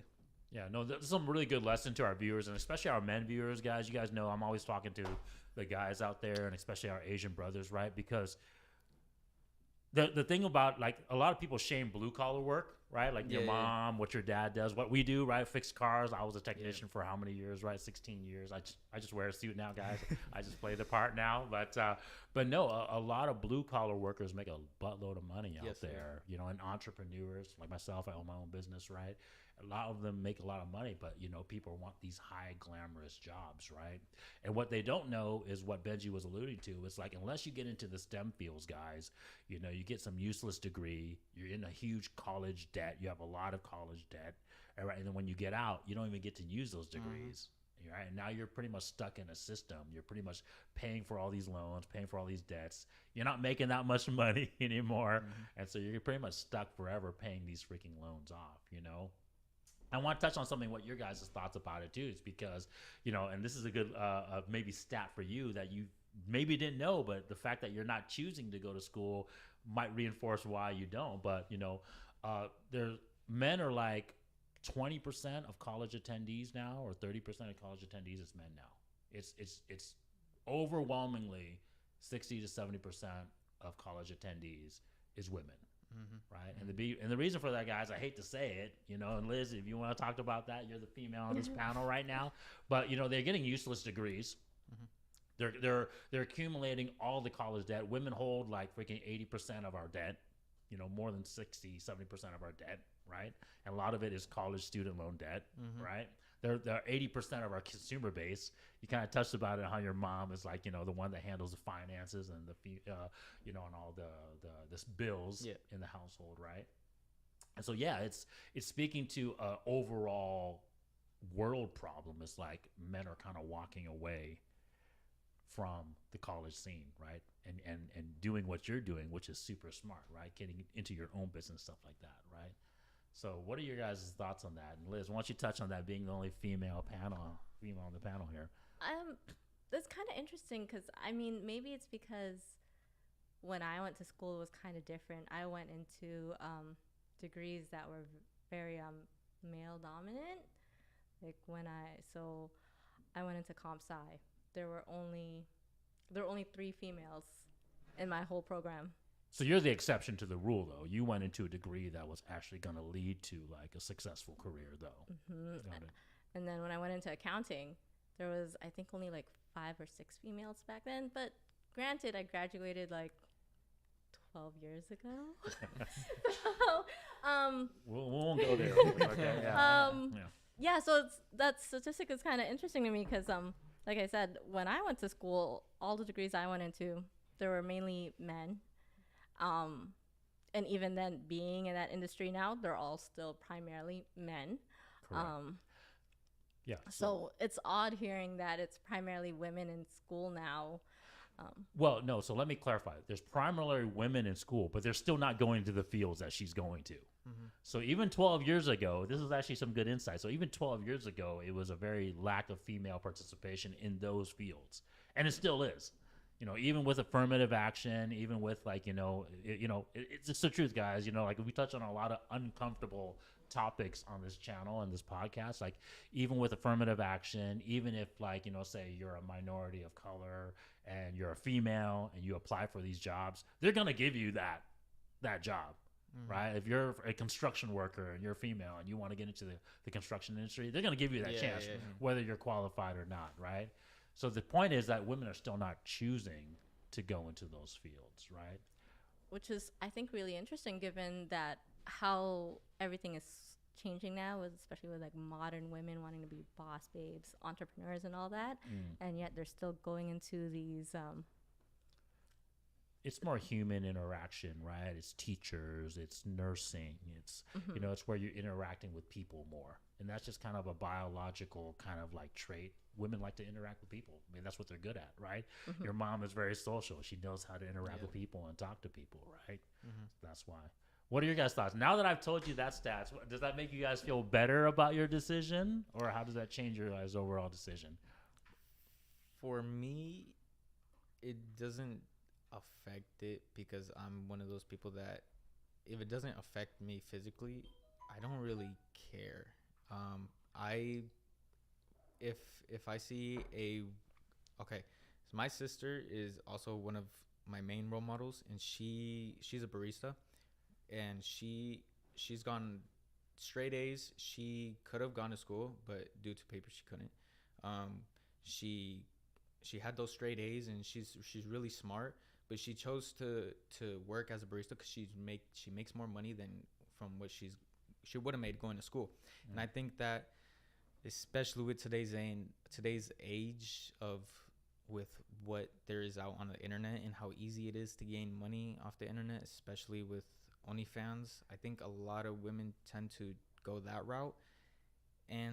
But I don't really think that's smart, because what are you gonna do once that money runs out? Because you're not gonna be pretty forever. You're not gonna be attractive forever. You're gonna lose that maybe in 5 years, 10 years. But if you go to school, maybe you're guaranteed a job that can sustain you. But if you choose a route that you see quick, fast, easy money, it's not gonna be sustainable money.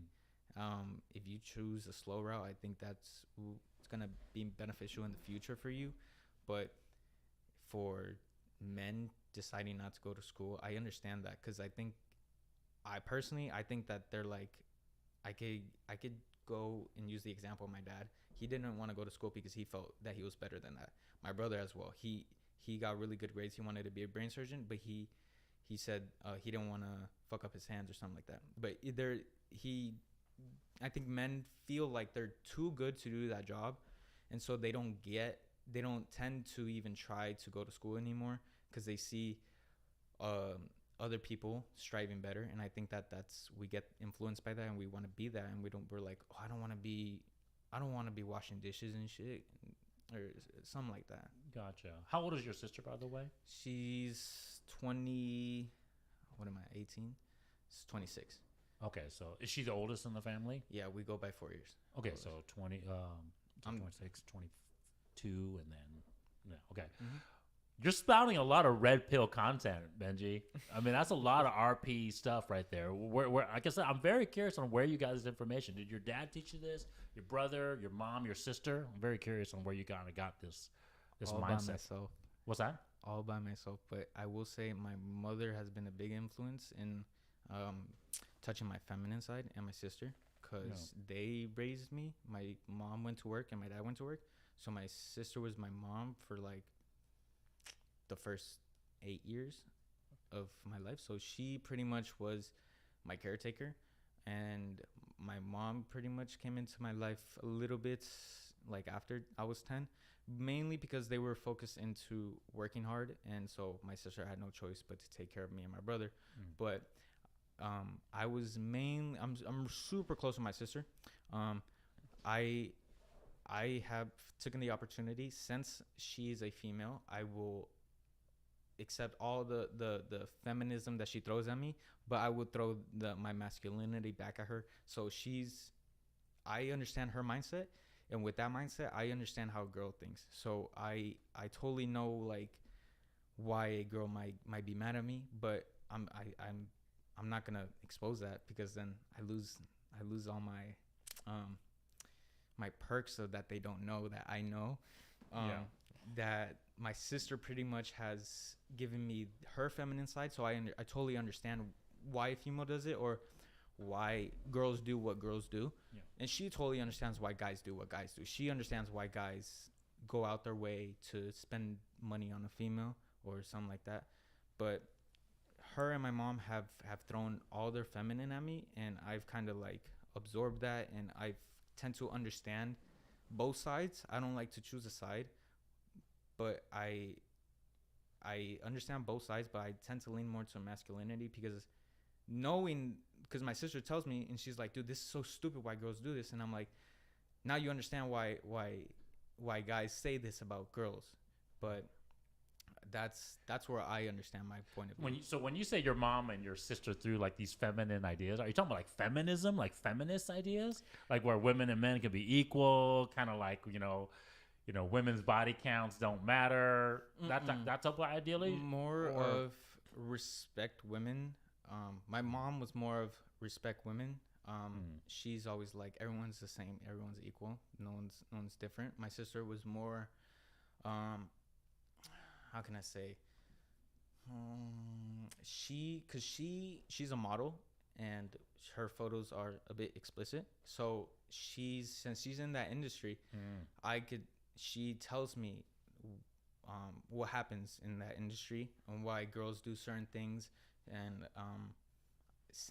because I help her out with like, she's like, yo, what do I use for this? What should I do? Because I'm creative. She asked me for ideas, like, what should I post? I don't know what to do anymore. So I'm like, go out, do something. But that we help each other, and I understand how she thinks from that industry. It's kind of been beneficial for me, because that way it helps me understand the way women think, not all of them, but sort of her industry and how they think. And my mom telling me to respect women, because most men are totally like, no, you gotta get a hard job, you gotta work out, you gotta just do what men do. I'm not leaning, okay, so if we talk about the feminine, I'm not talking about the body counts that you said, or the I don't know what else you said, but well, like a lot of feminist ideas is pretty much that men and women can be equal, right? So that means like, the values that a woman brings to the table are the same as what a man brings to the table, right? Finance, status, right? I bring money to the table, right? I have my own job, I have my own career, right? That's kind of what this modern female feminism ideology has indoctrinated women to think. And men, we don't give a fuck about that shit. I mean, let's be honest, right? You can tell me you work at McDonald's, or you can tell me you work at freaking Microsoft, and I can really care less as a female what you do, right? As long as it's a job. I think how I view people, everyone's the same. I don't care if you got balls or you got boobs. If you go get a job at McDonald's and you're a female, everyone's gonna be like, oh my god, good job, girl. No, but what I mean is from like a relationship dating context, right? Like men, right? We don't find women that have like these big careers more attractive than women that have just, jobs, right? Like I said, she could be like your sister working at Starbucks, right? And as a guy, I don't find her less attractive because she works at Starbucks versus, working a freaking, mechanical engineering job at Boeing, right? Let's be honest. Mostly we base female attraction on their looks, right? We base their female attraction on if they're feminine, if they're very, kind, nurturing, caring, like those feminine traits, right? We don't want some like girl that acts like a dude. I'll be honest with you. I know me personally. I'll let you guys touch on that, right? Obviously, right? And then, of course, the honest truth is that we don't freaking find promiscuous women attractive, right? Women that sleep around and are 304s, for lack of better words. And you guys know what 304s are, right? You guys know what that term means. So that's kind of what I'm getting at, you know, is in terms of that's kind of the ideology. And it doesn't look like your sister and your mom doing that. You know, they obviously have kind of a Western viewpoint, but they also have been kind of warning you about some of that mindset as well, too. For me, so when I tend to go out and look for a partner, I look into a female. I tend to look more of my future with them instead of with the beginning. Because if I want lust, then I could go download Tinder and I could go swipe. But for me, I think that's a waste of time. I'm not someone who wants to rack up my bodies, and I'm not someone who wants to go out and mess with a lot of girls. Me personally, my sister kind of helped me out with that, because she's like, girls are nasty, don't do this, and she's like, just be smart what you do. And my mom told me the same thing, so I've always kept that mindset. I'm like, why? I don't want to waste my time. I value myself. If a girl can get with me, then that's good for her. It's not like if I'm trying to chase that girl, if she could get me, then that's better for her, because I know what I'm worth. I'm not trying to sound self-conceited. I think it's after you've been through a couple situations with a couple individuals, you tend to start seeing what you actually want. We've all been through bad relationships. We've all have had good ups and downs in those relationships, but that doesn't mean that if I've had a bad relationship, I'm gonna go fuck each and every girl that comes in my path. For me, if you trying to get down, then you gotta bring something. I like confident women, and like I said, I look into the future. If you got a good job, then that's good. That's what my sister and my mom kind of taught me. I don't want to be taking care of someone. I want some equal. If I come home and I've had a hard day, I want a sandwich, but I don't want to come home to you watching YouTube. You know, that's what I want. But I think what a lot of guys want is that they want to come home and they just want to fuck. Or if that's not satisfying them, then they go out, they have a wife at home, but they go and find something else because they're not satisfied enough. But I think the issue, what I see, is a lot of people tend to generalize men and women. They look at men as sluts who just want to go and fuck, and then they look at women as an object who is something that can fuck. But you could say the same thing for men and women, just opposite. Women can go out and catch all the bodies that they want easily, but men can't. Men have to work towards that.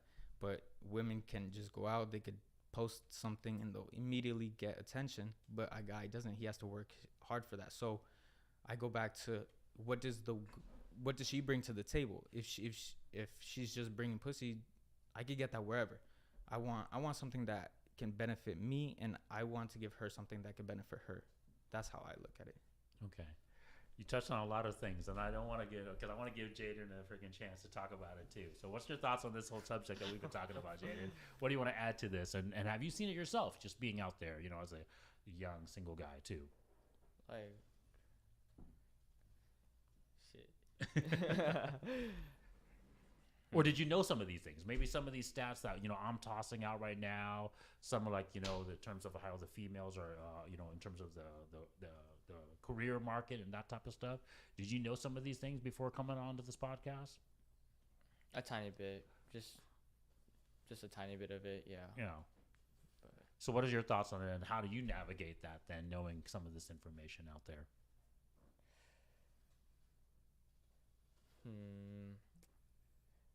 I honestly don't know like how to explain it, you know. But yeah. But I'll skip on it for now. Okay. So we don't have to like waste time or anything. No worries, because man, like I said, I'm very interested, Benji, on how you kind of like. This is a lot of like knowledge that guys your age, right, and both of you guys have very level-headed shoulders, you know, on your heads, right? So most of these guys out here are simps, unfortunately, man. It really is. Like you talked about how kind of like men have a generalization of just wanting to have sex all the time. That's 100% true. There's a reason why there's 25,000 subscribers on her freaking watching video, playing video games, right? It's the truth, right? It Like is. we talk a lot about truth on this channel and in this community, and it's just the truth, right?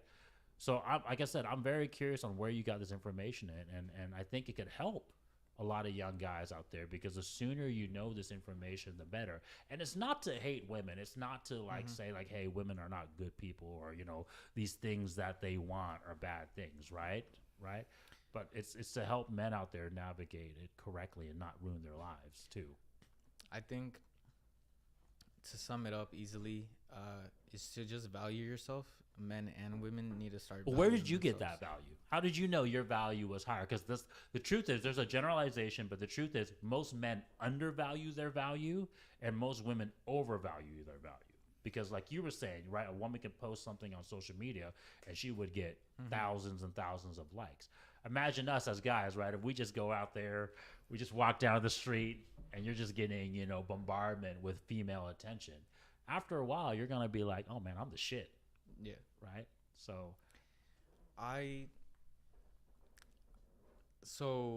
as a young age, I could say that I've never really had a problem with females.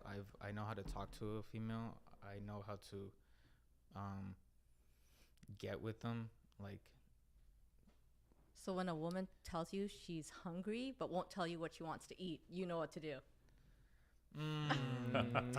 so sometimes, cause I'm like, what do you want to go eat? And they're like, I don't know. And I'm like, okay, so can we go get some Chick-fil-A? No, I don't want that. So then I'm just like, okay, so I'm gonna just drive somewhere. So I just end up just going somewhere.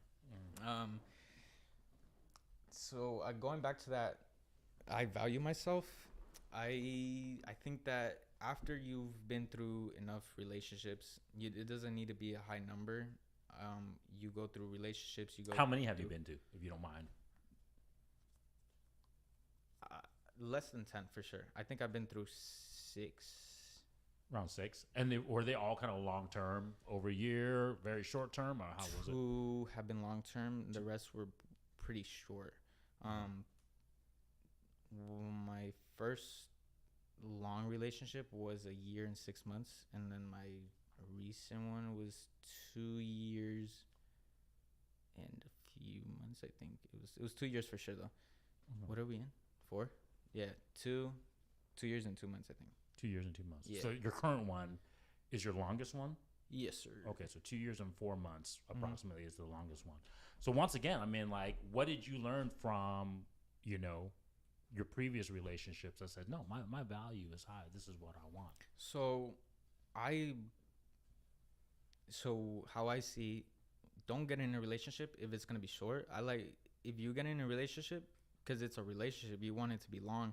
If you just want to go around and mess with other people, then just be single. You're just going to waste that other person's time who's actually putting in effort. But if you get in that relationship and then you're not happy anymore, you're just wasting your time. You're wasting the other person's time while they could go find someone, or you could go find someone. Both of you guys are wasting each other's time. I see as if when I enter in a relationship, I try to do my best to keep her happy and to maintain that happiness, because as we all agree, after a certain period amount of time, you start to lose the love that you had in the beginning, because you're so happy of knowing more and more of that person. You strive to know so much, but after 6 to 8 months, you're like, it's just a regular person. Even though that you're in a relationship with them, you're not showing the same affection that you showed them in the beginning of the relationship. You could have sent them a good morning text with hearts in the beginning, and now you just sent them morning. So I think that if you enter in a relationship, make sure that you're doing the right thing, because you're not going to be happy later on. You only live once. Why would you waste your time of being in a discomfort situation for a certain amount of period of time? What's the age group of the girls or ladies that you were dating? I've always stayed between my age, a year younger or a year older, but I think I've never had younger. I think they've all been older by a year or 2. Okay. And A year. And so your mindset, man, for a young kid, your mindset is saying something serious, like potentially like long-term commitment is what you're thinking? That was the plan that I had, but I realized I'm a little too young to have something for really long. So because I don't want to waste the other person's time. I tend to put myself in other people's shoes before I put myself in my own shoes. So I always think, are they gonna be happy with me for this amount of time? And then I look at what happened in the beginning, and I look at where we're at now, and I'm like, well, what's changed? And then So who's ending the relationships, you or the girl? I have ended, I think, 2 or 3. Okay, so about half. About Yeah, half of them you've ended, and half of them the girls ended. yes. Okay. And why is it ending? Is it because it's getting serious and you're still kind of in the phase that like, hey, I'm still a young kid. I'm still trying to learn myself. I'm not at that point yet where. It's always, I think, a situation that happened. In 2 of them, I was either used or played. So I think that was mainly my slap in the face of, okay, if I want to get in a relationship, I don't want this to happen again. So I'm just going to take my time. And if I'm actually going to be in that relationship, I want it to be for a certain amount of time, because I think the shortest one I had was a month. And Well, what do you mean by user played? Like, what do they do? I prefer not to get into Okay, that. fair enough. And But did you break up with them in those situations, or did they break up with you in those situations? I think it was half. Okay, To be honest with you, I don't fully remember. Honestly, I don't look back at the past. I look forward, because looking back at the past is just things that you either regret or you're disappointed of what you did. The only memories that you should really maintain for yourself are good memories, because honestly, what benefit is it gonna bring you if you're sad all the time? Nothing. But you learned from them, though, right? I mean, you look to the past enough that you say, hey, this is what I learned from, because obviously, like I said, you got a strong head on your shoulders, and obviously you said that, you know what your value is. So for lack of better words, these traumas made you increase your experience level, right? I honestly, I looked at myself in the mirror for a good few years when I was younger, and I was like, okay, well, I need to first love myself and understand where I'm at as an attractive, where I'm at in what I can provide, where I'm at in an overall status of myself. And I'm like, okay, if I see a 10, I'm not gonna go for that 10. I'm For me, if I could rate myself on a scale of 1 to 10, I'd give myself a 7.5, because 5 is average. People got to realize 5 is average. So I know that if I take you out to eat, you're gonna eat. I'm gonna pay. If you want to buy shoes, I'll probably buy shoes, but I'm not someone who's gonna be spending all that money on you, because I like that if they could take care of themselves, then I know that they could take care of me. So I'm not someone who's fully blown to, oh, you want that purse? I'm gonna buy you that purse. But then what are they giving me? So that's where I go back to, I value myself. I'm not gonna give this female everything, but what is she giving me? Nothing. We go back to the love and lust. If you just want to fuck, stay single. But if you were in a relationship and you need something, you need to provide. In a relationship, you either need money, or you need land, or you need something that the other partner sees in you, and they're like, okay, well, I'm not wasting my life with this person, or I'm not wasting my time. So I think that's what. When you mean that, when you say that, you're supposed to provide some type of resources, provision, right? Status or that type of stuff. Are you saying you're providing that, or that she's going to need to bring that to the table too? Both. I didn't grow up in a traditional household, but I kind of did, because I grew up in it, but I didn't take all those ideas that all of our ancestors have thought that we should do. I know that you guys and Jaden as well, as immigrant families, that we we want someone either who's in our race or somebody who's a part of our culture. Some, like, I could say my mom wants me with a Bolivian girl, but it's like she doesn't. She says go for whoever you want, but we all have that certain parent or had that time that they're like, no, you better go for this girl or for this race because you're that race. And honestly, that's I never took those type of opinions. I wanted to think for myself. Ever since I was little, I was like, okay, my parents tell me this, I'm not fully gonna trust them 100%. I'm gonna do it myself and see how it is, because I don't like taking someone else's opinion because that's their experience. So everyone will always have a certain different experience and opinion on a certain topic or situation that we've all encountered. That's true. I mean, that's true in a sense, but what you're doing right now is actually very good in terms of what the male strategy is. And I think that's kind of why you've had some success and why, that you're doing pretty well in the dating market, And like I said, maybe you came to about this organically and kind of through your own experiences and taking people's information and just kind of self-reflecting, which is awesome. But I think, a lot of guys out there could use your wisdom, for lack of better words, at such a young age, right? I think first of all is just to work on yourself before you focus on anybody else. That's key. That's the first priority that you should do. First, love yourself before anybody else. Okay. Because without you got nothing else. Okay.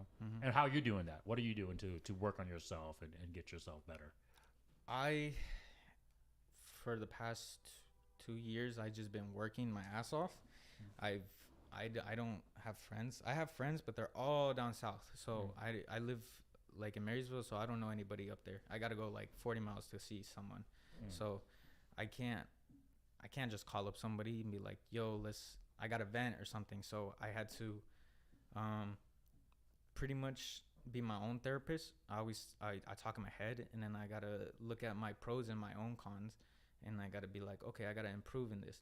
I see myself gaining weight. Okay, I gotta stop eating. I see myself not making money. I gotta start working more. So that's what focused me to working more and more and more, because I love money and my hobby, but I don't do it to impress anybody else but myself. So seeing myself work hard makes me feel good, because I'm like, I see this other guy at his house with all these females on his phone, and he's like, he ain't doing shit. He has no money, he has no car, and I'm over here working my ass off, and I got everything I want, but I don't have females in my DMs. But I don't really care, because I'm happy for what I'm doing for myself. I don't like to try to persuade this vision of me trying to impress mainly females, because I don't get anything out of it. Honestly, my hobby is impressing men. My hobby just brings men. That's all I try. That's all good, man. I know what you're saying. Yeah. That's sadly the hobby that I'm in. I'm also in photography, just like Jaden. We have good stuff in common, but our hobbies don't attract women. We attract the opposite gender, but that doesn't mean that we don't want the women. That for me, I don't want females all up in my DMs, because that makes me look like a man whore, and that's not what I want. I just want to be cool with everybody, but at the same time, I think if you're talking to a lot of people, that's nasty. In my eyes, that's nasty, because you don't know if they're clean or not. So I prefer to stick with one person. And you think as a guy that really matters, though? Yeah, because I'm not trying to catch nothing. I'm not trying to catch no disease if I go mess with this. No, that makes sense. Like, you don't obviously want to catch a disease, but you think a guy who's super attractive to a lot of women, you think that's actually a turn off to women or a turn on? I have no comment on that. Maybe Liz can, but I think good answer. I've kind of had that. Maybe Liz has had this, and women have attract all these men and they get cat calls. I've similarly gotten that, and I understand why they feel really humiliated, or they feel embarrassed or uncomfortable in the situations. And that's one of the reasons why I don't do it, because I've gotten it and I don't like it for myself, so I'm not going to do it to somebody else. I don't it's not attractive to be like catcalling. And if I have all these women on me, then for me, I feel like, oh, I get all these women, I don't need to try. But at the same time, since you have all those women, you don't have the one that you want. So for me, I focus on the one that I want, not what I could have. You want to touch on the truth? You want to lay the truth on I these guys mean, real quick? I get catcalled a lot, Mm-hmm. and half the time, I mean, like now I just ignore it. Goes, but actually, it's kind of interesting because it's normally my partner who recognizes when someone is checking me out and not me. But again, maybe it's just because I've gotten to the point where it's kind of like I just don't even think about it now. On the other hand, too, like I know, like, so from my experience, when I've been on a dating app before, people don't think I'm real.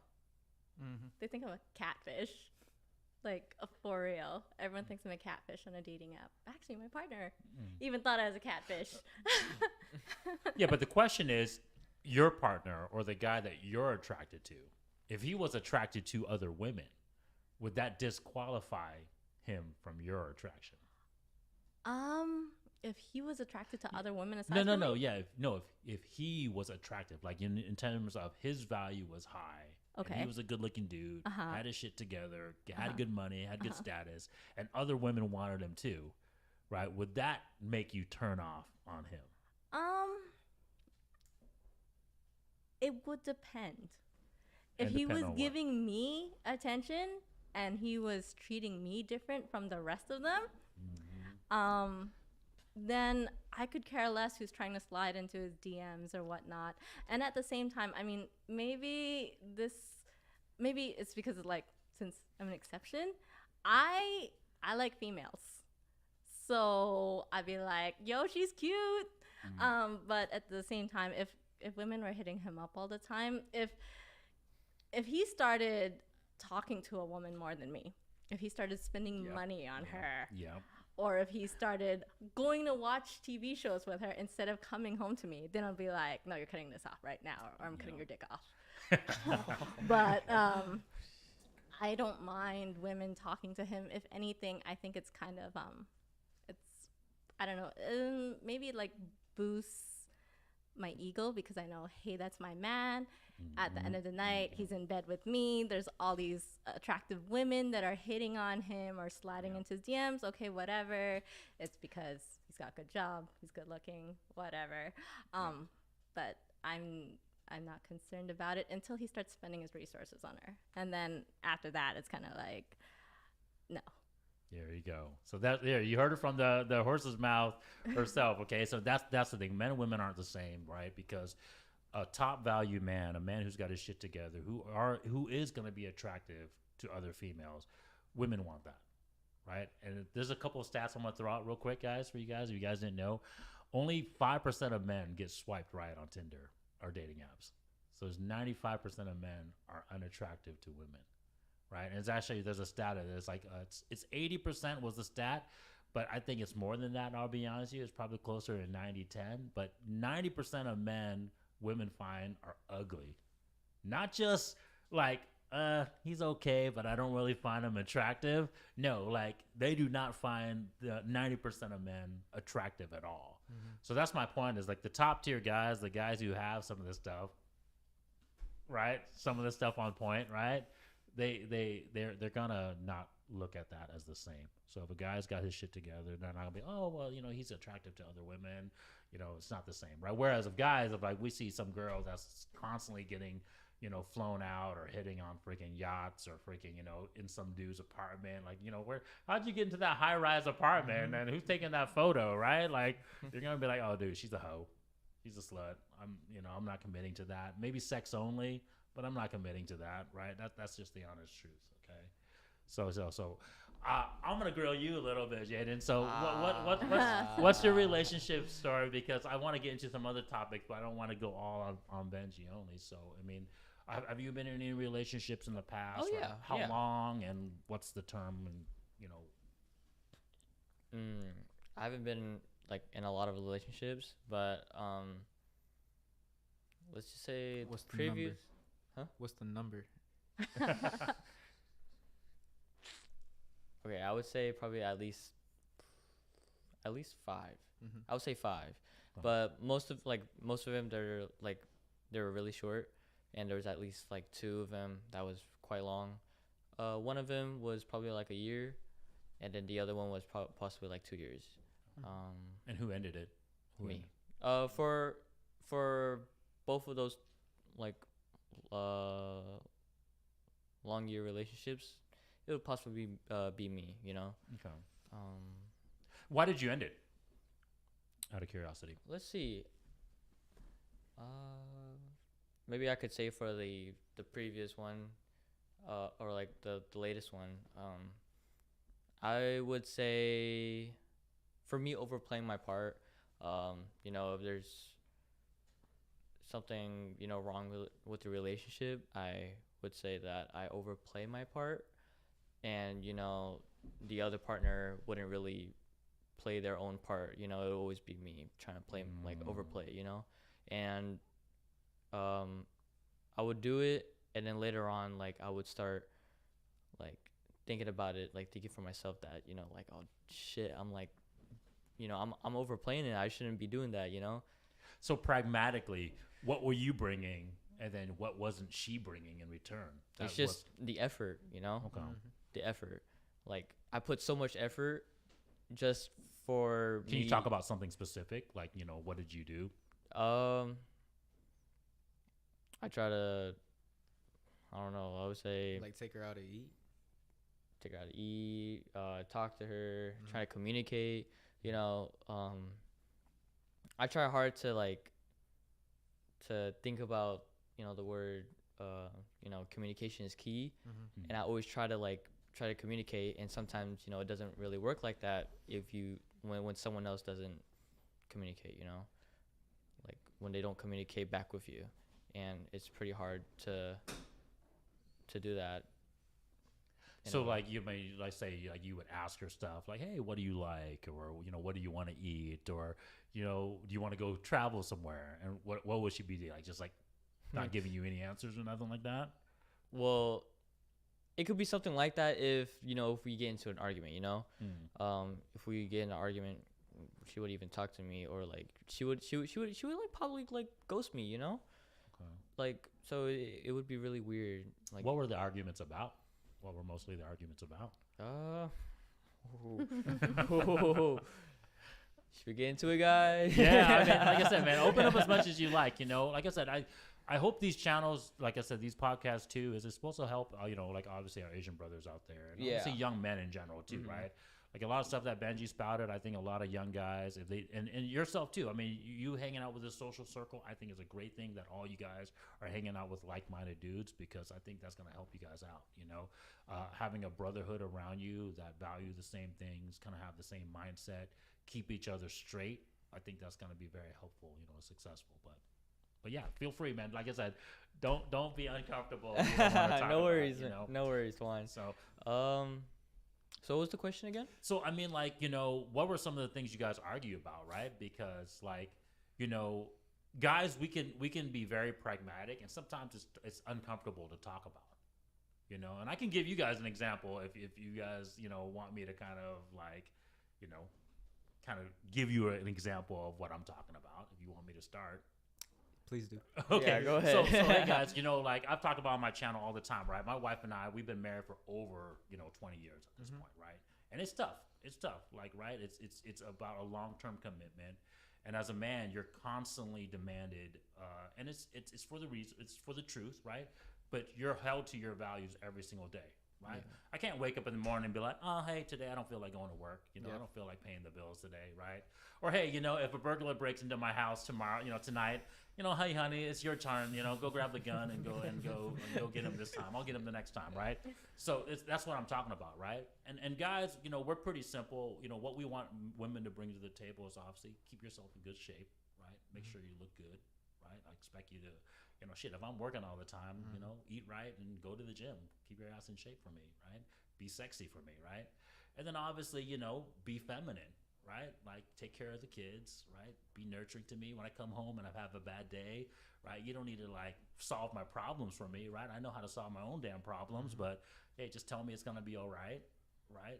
Show me that it's gonna be all right, right? You come to home to a peaceful house, right? That's what she's bringing, right? Clean, organized, peaceful house. I come home like, it feels good, right? I don't come home to more chaos, right? And then of course, like I said, we're all adults here. I mean, I know you're a little bit underage, but you're gonna become an adult here pretty soon. Pretty soon. And like I said, we need to talk about these subjects, but like it's about sex. I expect sex. I mean, it's the honest truth, right? If I'm busting my ass out there, and if I'm gonna be committed to you only, and I can't go, date other women, and I can't go have sex with other women, I expect sex from you. So that's what I'm talking about pragmatically, right? And I talk about it with her all the time. It's not something I sugarcoat. It's like, hey, if I'm doing this, I expect this. How does she feel about that? Well, like anything, obviously, if you're not in the mood, if we're talking about sex strictly, right? If you're not in the mood, obviously you can't force somebody to, to do it. And I don't want to call it grape, right? It's not that, right? But it's about duty, right? And what I've found is that, in a traditional relationship, in a very traditional relationship with my wife, which my wife and I have, the man has to demand that. And I think in general, just overall, the man has to demand that, right? Yeah. You don't want a woman that like you come home and then she's ready to go, right? Like you're kind of questioning if your wife is always wanting to have sex, right? Because it's not in women's nature to constantly be for lack of better words, a sex addict, right? Yeah. Men, we have more of that sex drive, that hormone, right? To want that sex drive. I think men show that sex drive more than women, but in reality, women are more hornier than men. We just don't see that. You're right. And and to finish what I was saying is that women want to do it, but it's the man that has to instigate. Correct. Yep. That's the correct, right? So they want to do it. It's like, but you got to push them, right? So it's almost kind of like this cat and mouse game that we're always constantly playing, right? So my point is I expect that I have to do my job, right? I come home every day. I got to keep myself in shape, right? I got to keep myself physically active. And if I'm not the one demanding it from her, how am I supposed to expect her, like you said, to eventually want it as well too? Yeah. So those are some of the pragmatic things, right? Is what men have to play their role, the male traditional roles, and then obviously the women playing their traditional roles as well too, right? So sometimes arguments spin from that. It's as simple as that, right? Having stupid arguments about like who's taking care of the dishes tonight, right? And whose job is it to freaking to do this? And then a lot of it has to do with unfortunately sex as well too, right? So yeah. So that's kind of what I was touching on, right? Gotcha. What kind of arguments you guys are getting into? Yeah. Nah, it'd be some small stuff, honestly. But we did get into like possibly a big argument, and it did have to do with cheating. You cheating or? Oh no, not me, not me. Okay. That could never be me. Okay. But it wasn't me. So did she like physically cheat with somebody else, or was she just like? It was just like cheating through online, like social media, like private messaging and stuff. But I don't want to go too much of that. But short story is she cheated, and then I decided to stay with her for a little bit.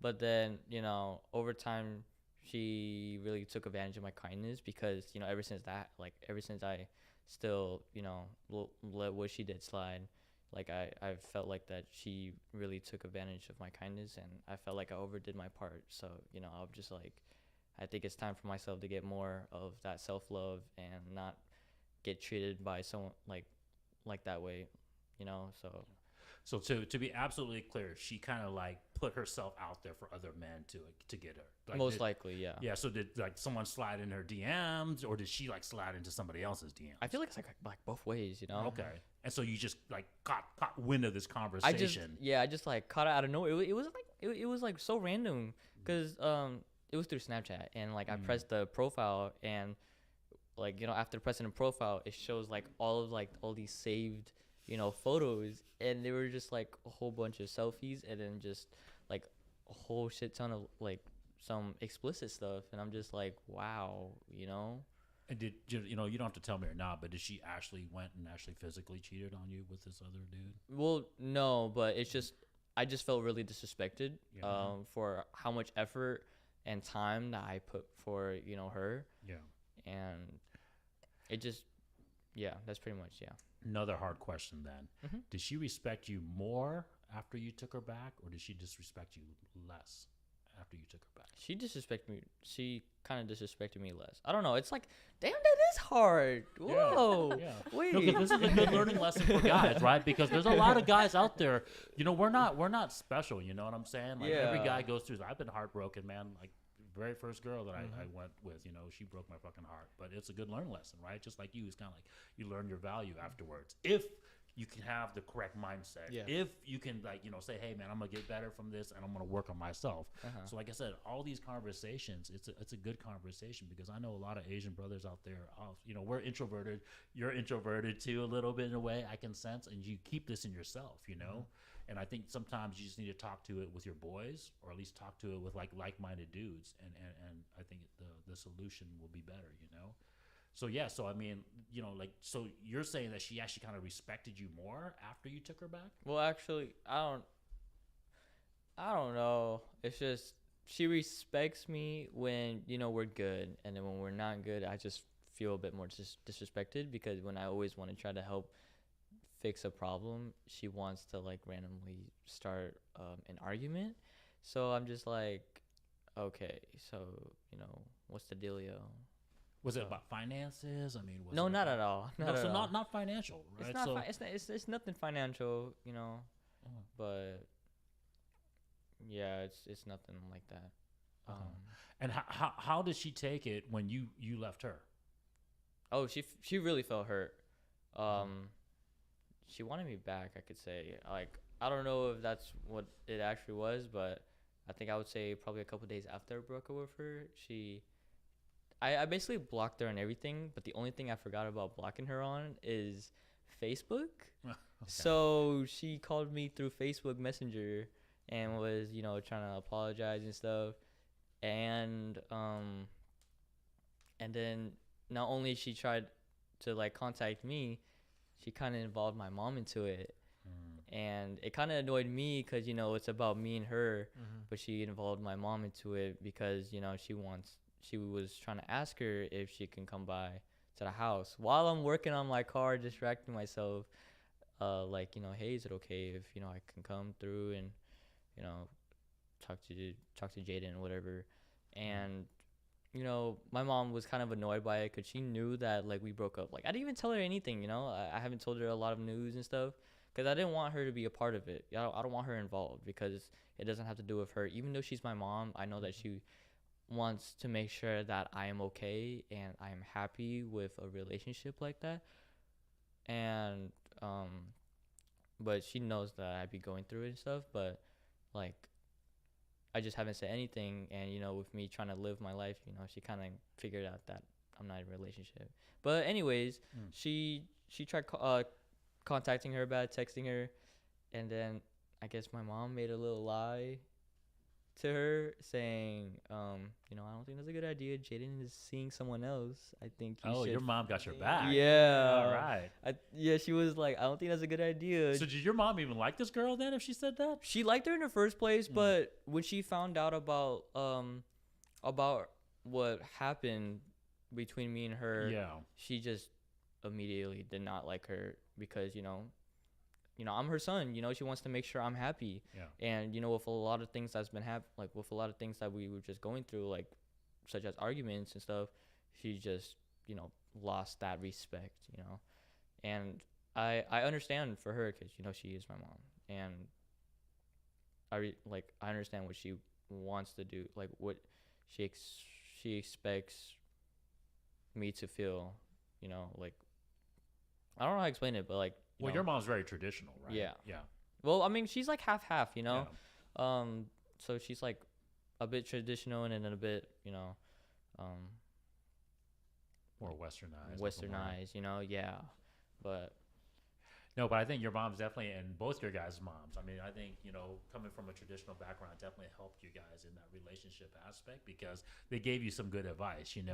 I'll be honest with you, most modern Western women, they don't give you that type of advice in this day and age, right? And so, guys, notice how both being very stoic, right? Both knowing their value, and then both sticking to the purpose of what they love and what they do keeps them in that correct phase of attracting women, but also not getting in trouble with women, right? Because yes, you did kind of like unfortunately took her back, and you were kind of, I mean, for lack of better words, kind of like being a little bit beta to her a little bit. But when you finally said, "Hey, man, I'm my own guy, and she's not respecting me the way she should be respecting me," and you stepped away, that's when you got the respect from her. And I think for you, just kind of being on your purpose, right? And be like, hey, this is what I love. This is what I do. I'm not focusing on girls. I know what I need to do to keep myself attractive though, right?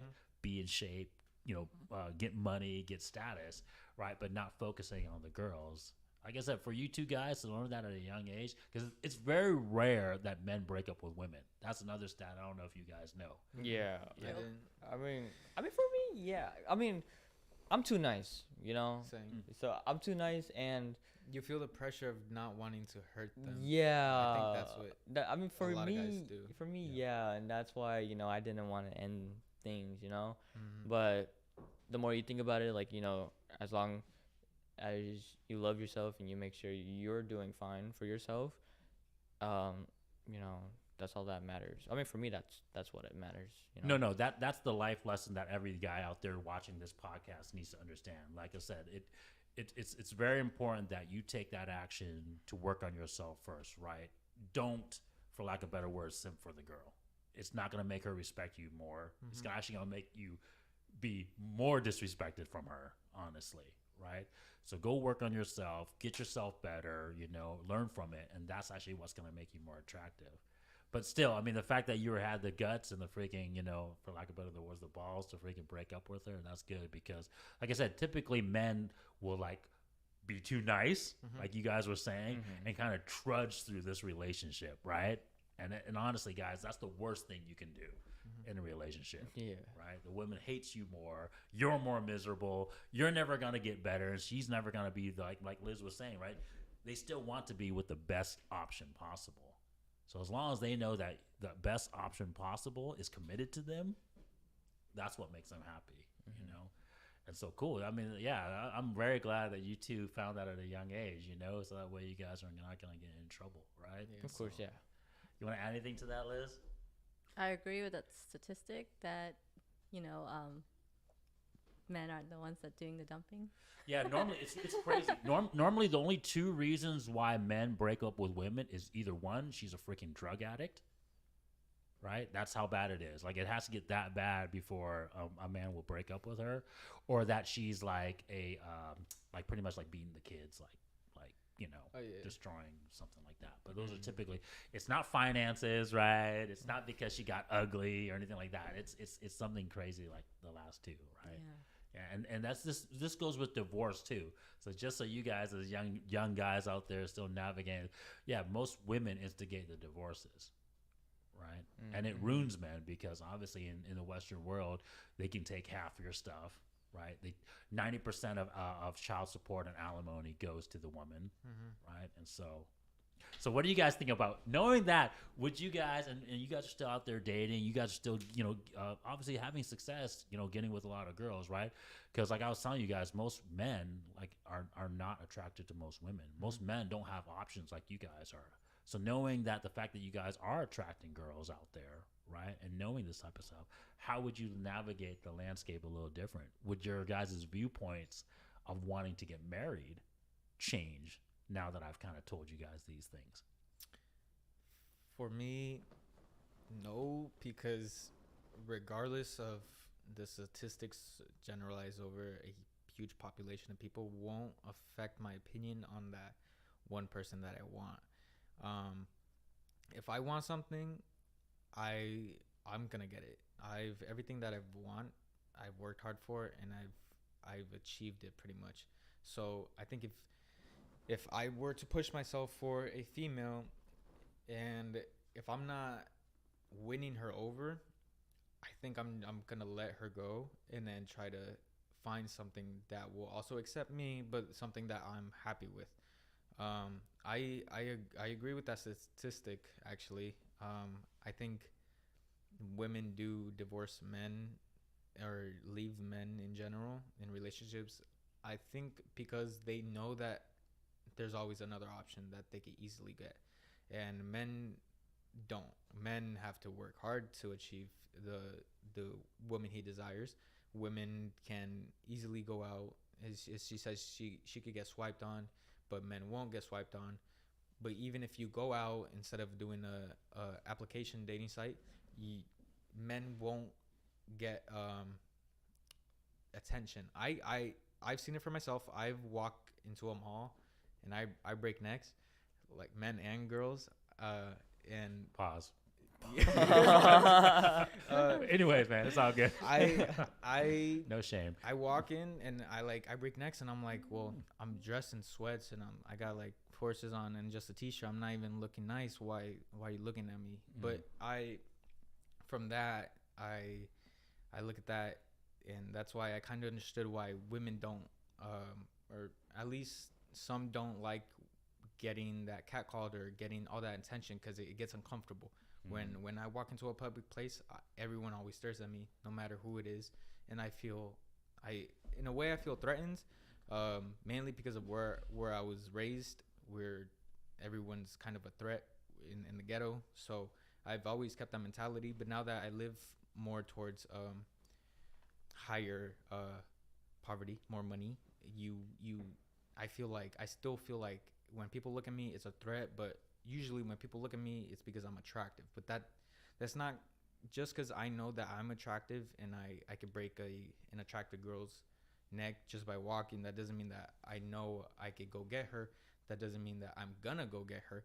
It just, I think it boosts my confidence, but it doesn't boost it enough for me to become a different person and become a man whore, or to go out my way and start messing with a bunch of females. Just because I'm attracted doesn't mean I have to be that person. Well, how about this? I mean, now that you know these things, right? And actually, you've kind of been kind of self-aware a little bit for a while now, as I can tell, right? How could, I don't want to use this word, but like, for lack of better words, how would you take advantage of the situation then? At least let it play to your advantage. I have flirted my way into kind of so I've flirted my way into like getting stuff pretty much. Mainly when I was younger, I was just like, oh, can you buy me food? Mainly food, because that's pretty much all I spent my money on when I was younger. So if a girl was there, I was like, yo, can you buy me food? And then so that's kind of what I did. That's the only thing I take advantage of women. I don't like to take advantage of women, because it makes me feel like I'm dehumanizing them, because I wouldn't want someone taking advantage of me. So the most advantage that I've taken a woman was for them to buy me food and like Uber rides or stuff like that. So I can't say I use my attractiveness to get a girl's number. I don't go up to females. Females don't come up to me.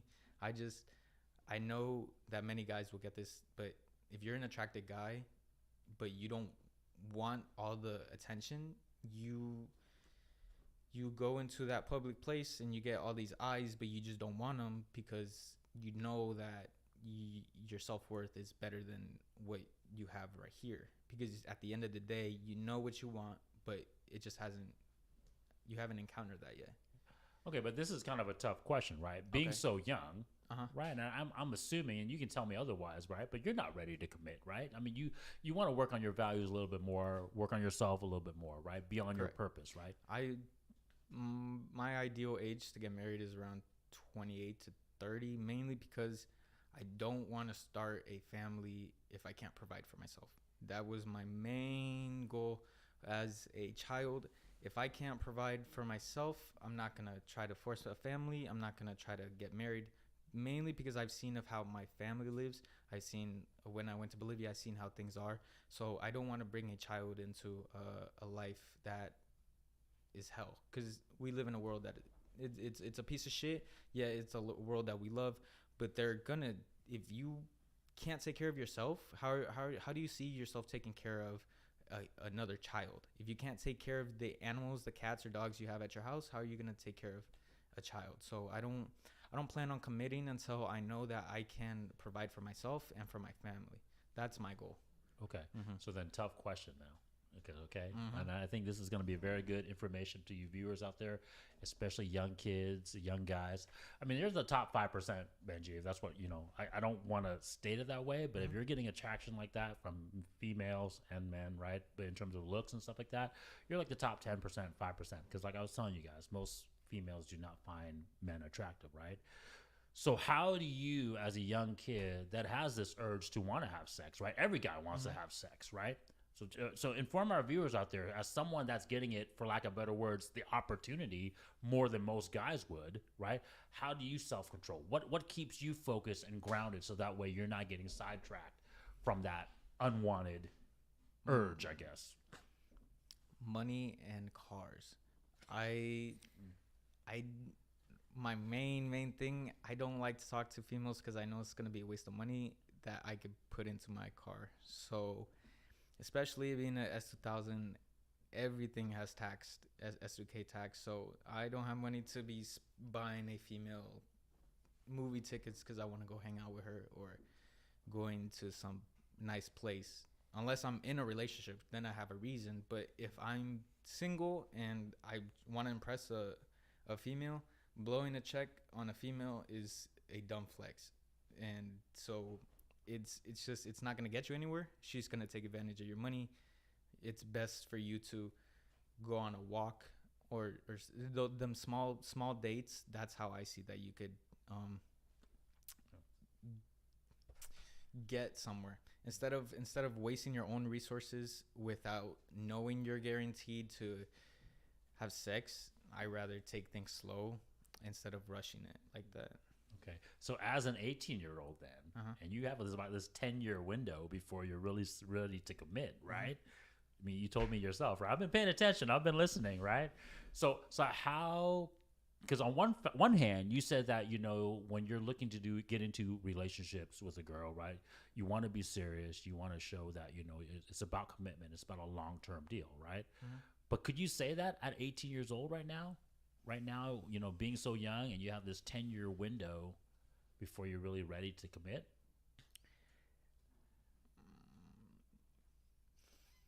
She has to really, really be, I'd say, the one. And no one knows 100% the one. Even after, if you get in a relationship or if you get married, you're still going to meet. There's always a better person than what you have. There's always going to be someone else with more money, a better house, a better car. There's always going to be someone who has something better than you, more attractive. But you just have to appreciate what you have. And for me, I'm not gonna take advantage of, if she's a pretty girl, I'm gonna put a kid in her just because she's pretty, and I know I'm guaranteed her just because I put a kid in her, that she's gonna be with me and she's gonna be happy. I prefer to get with a less attractive female. If I'm happy, then I don't really look at looks like that. Obviously I care about looks, but I focus more on personality than looks and body. So if you have a shitty personality, I don't even like you. Like if you're one of those stuck up girls who think they're the shit, that's kind of unattractive to me. That's me personally. I know a lot of guys think other ways, but I think it varies on who it is, on what type of guy you are, what you have, and what you have to offer, of the person who you become. So would you say then, if you're in a relationship right now at 18 years old with a girl, it's probably going to be like a long-term vetting process for you then, right? If this girl is going to be sticking with you this whole time, let's say she sticks with you, right? You're in a relationship right now for 2 years and about 4 months, right? Let's say she sticks with you for another 4 years, right? So now you're 22. How old is she? 19. 19, so she'll be 23, 1 year older than you, right? Mm-hmm. Right, and you're getting to that age now. Obviously, some girl's been with you for 4 years, 6 years now. At that point, right? She's like, say, "Hey, I've been here a long time." The obvious answer, the obvious question is gonna be like, "Where's our relationship stand?" Right? Where's our and obviously, women are on a biological clock as well too, right? So, if you vetted her for that long, is that kind of the strategy to say, okay, hey, this girl's been with me for 6 years, 7 years. She's proven that she'd be with me through thick and thin as I'm coming up. Is that kind of part of your vetting process then, or? Pretty much, because once you grow older, as I can't say because I'm 18, I'm young. From what I've seen, old people, what they tell younger people is mainly to be happy. So I've kind of taken that into more of a deeper context, because you only live once, so why waste your time when you could be enjoying your life? Instead of messing around with all these females, you could be messing around with the one who you're gonna grow old with. And if she sticks with you through thick and thin, I think that's a better candidate than going for someone who's just gonna provide good ass and good tits every night, because you could buy that. She could go get surgery for that, but she's not gonna get surgery for a good attitude. She's not gonna get good surgery for a good personality. Okay. Yeah. Because this is you guys don't know that, but this is actually a very huge debating topic on this community, and I think it's something that we should touch on right now, because I think it's a good opportunity, because you're kind of in that situation, right? So there's a topic that, well, hey, if a woman's gonna stick with you for 6 years, 8 years, she ruined, for lack of better words, the most prosperous years of her years, right? Her young, youthful years, to attract potentially a better man or another man, right? And if you don't commit to her, right, then pretty much she's put all her eggs in one basket. She's older now, 23, 24, let's say 25 if you guys with each other for that long. And let's say at the end of that, you don't commit to her. She's pretty much like, so like women are like, well, hey, I can see it from the female perspective, right? The blue pill side. It's like, well, hey, you took the best 6 years of my life, 7 of my years of my life, and so you just played me, and now you're gonna have all these women like, men are trash. He just used me for sex, right? That type of stuff. So, how do you advise both sides of the situation in that particular sense, right? Because if you need that long to vet a woman to know that she's a ride or die chick, but if it doesn't work out in the end for that woman, how is it going to turn out well for her then? That's a good question. I think so. You said that she used up pretty much her good years. I think that goes for both ways, men and women. I think once you're 18 through 24, that's your most attractive years, unless you're just someone who's better. But I'm pretty sure those are your most attractive years, the years that your physique is good or you look good. I think that I put myself in her shoes. If I see, if I was a female, I'm talking in a female perspective. If I come home and I see my husband all fat and not doing anything, I don't see anything in that. So I think that's what females see. If they want to come home to an attractive dude and who has money, who has game, who has good dick, they're gonna want to stick around. They're not gonna stick around if they don't have that. And I think that's what mainly women look for. Damn, I think I ran off the topic. No, you didn't run off the topic, but it's a dilemma, right? Because you are right in the sense that, yes, most people in general, your best physical attributes are going to be in that younger years, right? But the thing about men is why we're different than females is because we can make up for those deficiencies in other ways, right? Because most men don't become financially successful, don't become mentally and status successful until we're in our early 30s or mid 30s, right? And so it takes time for the things that are attractive to women in a guy. It takes time to acquire, like you guys were talking about, right? We got to work for our attraction, right? And so just because you're 30 years old now, maybe you're not as in shape, maybe you're not as young looking as a guy as you were when you were 21, you have all the other things to make up for it, right? You have your finance in check, you have your status in check, right? But a female doesn't have that, Correct. And then this is the current dating market, right? This is the dating market because the current generation, your guys' generation, has been taught that both men and women are equal, right? And so women can look for the same things, but human nature cannot get deprogrammed, right? Men still want young women, right?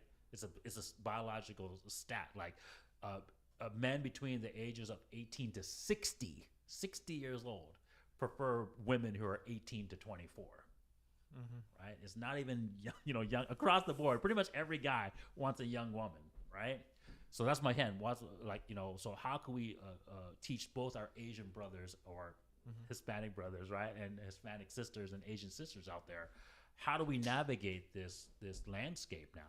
Because of if you're gonna waste time with a good looking guy like yourself, and he needs that time to vet a woman properly, what's her insurance that they're going to commit to her in the end?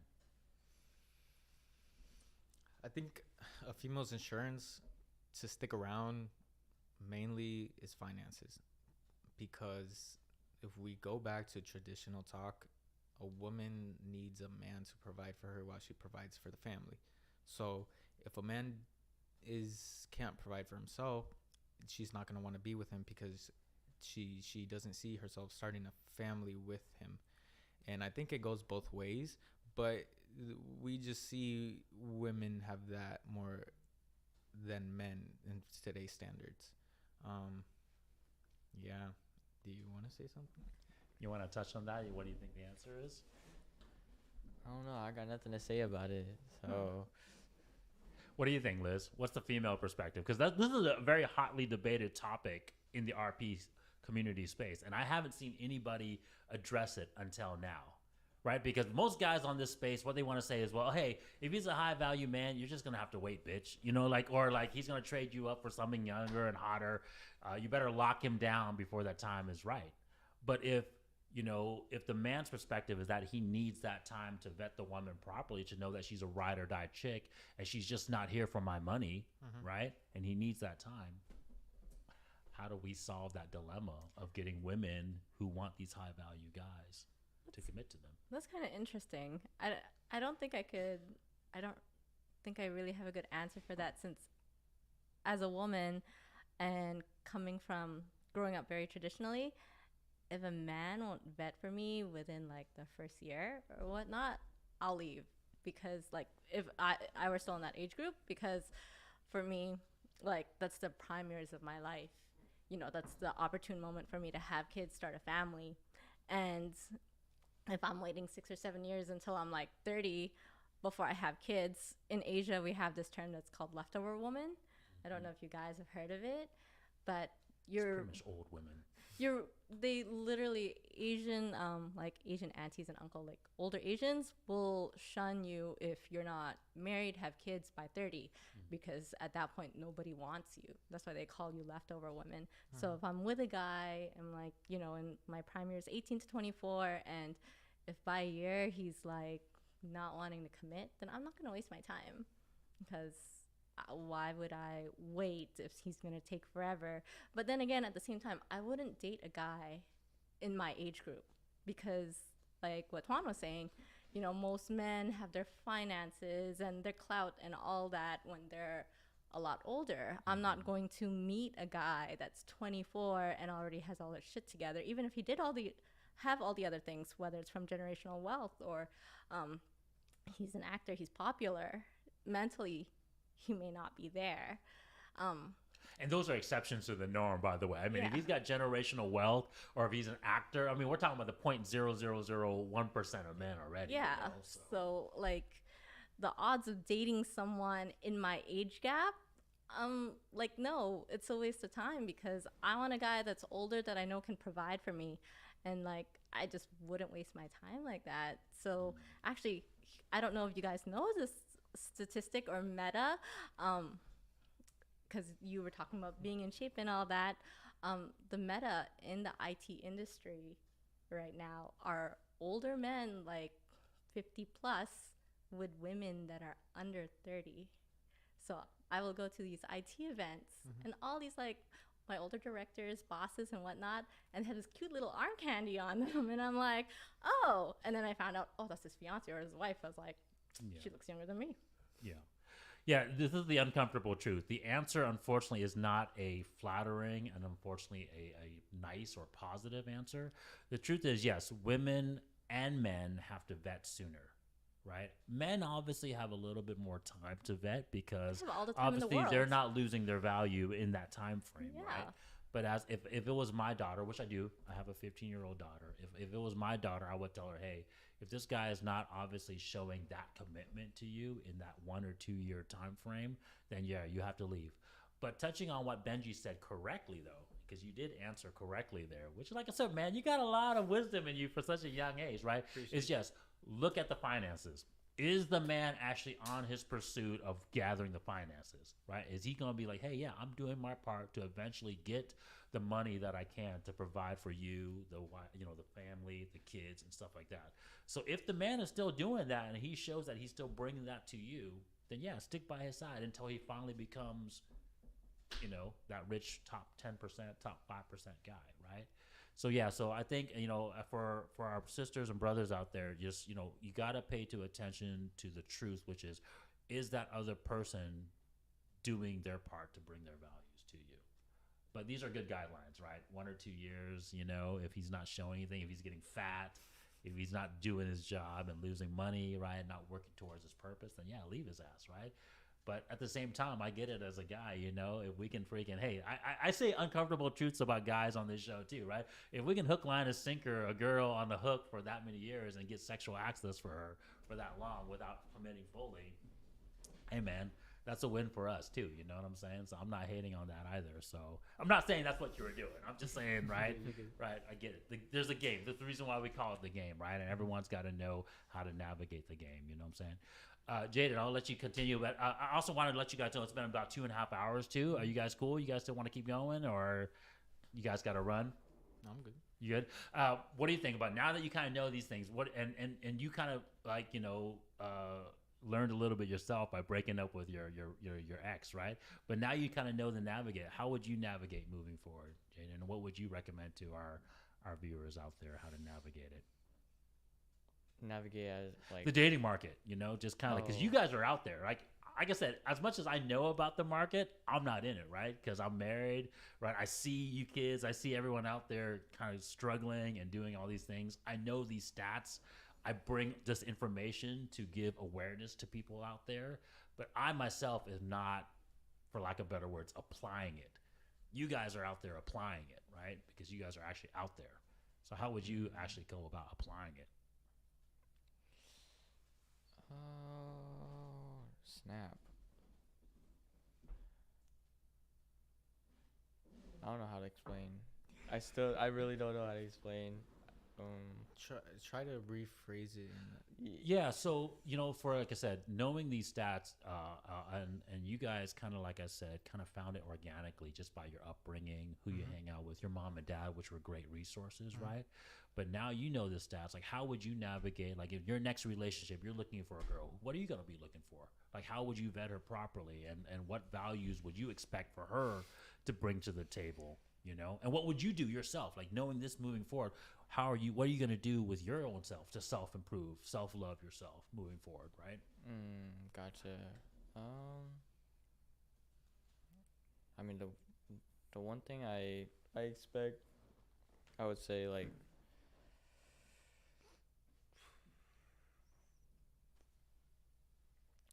loyalty. I would say loyalty in a way.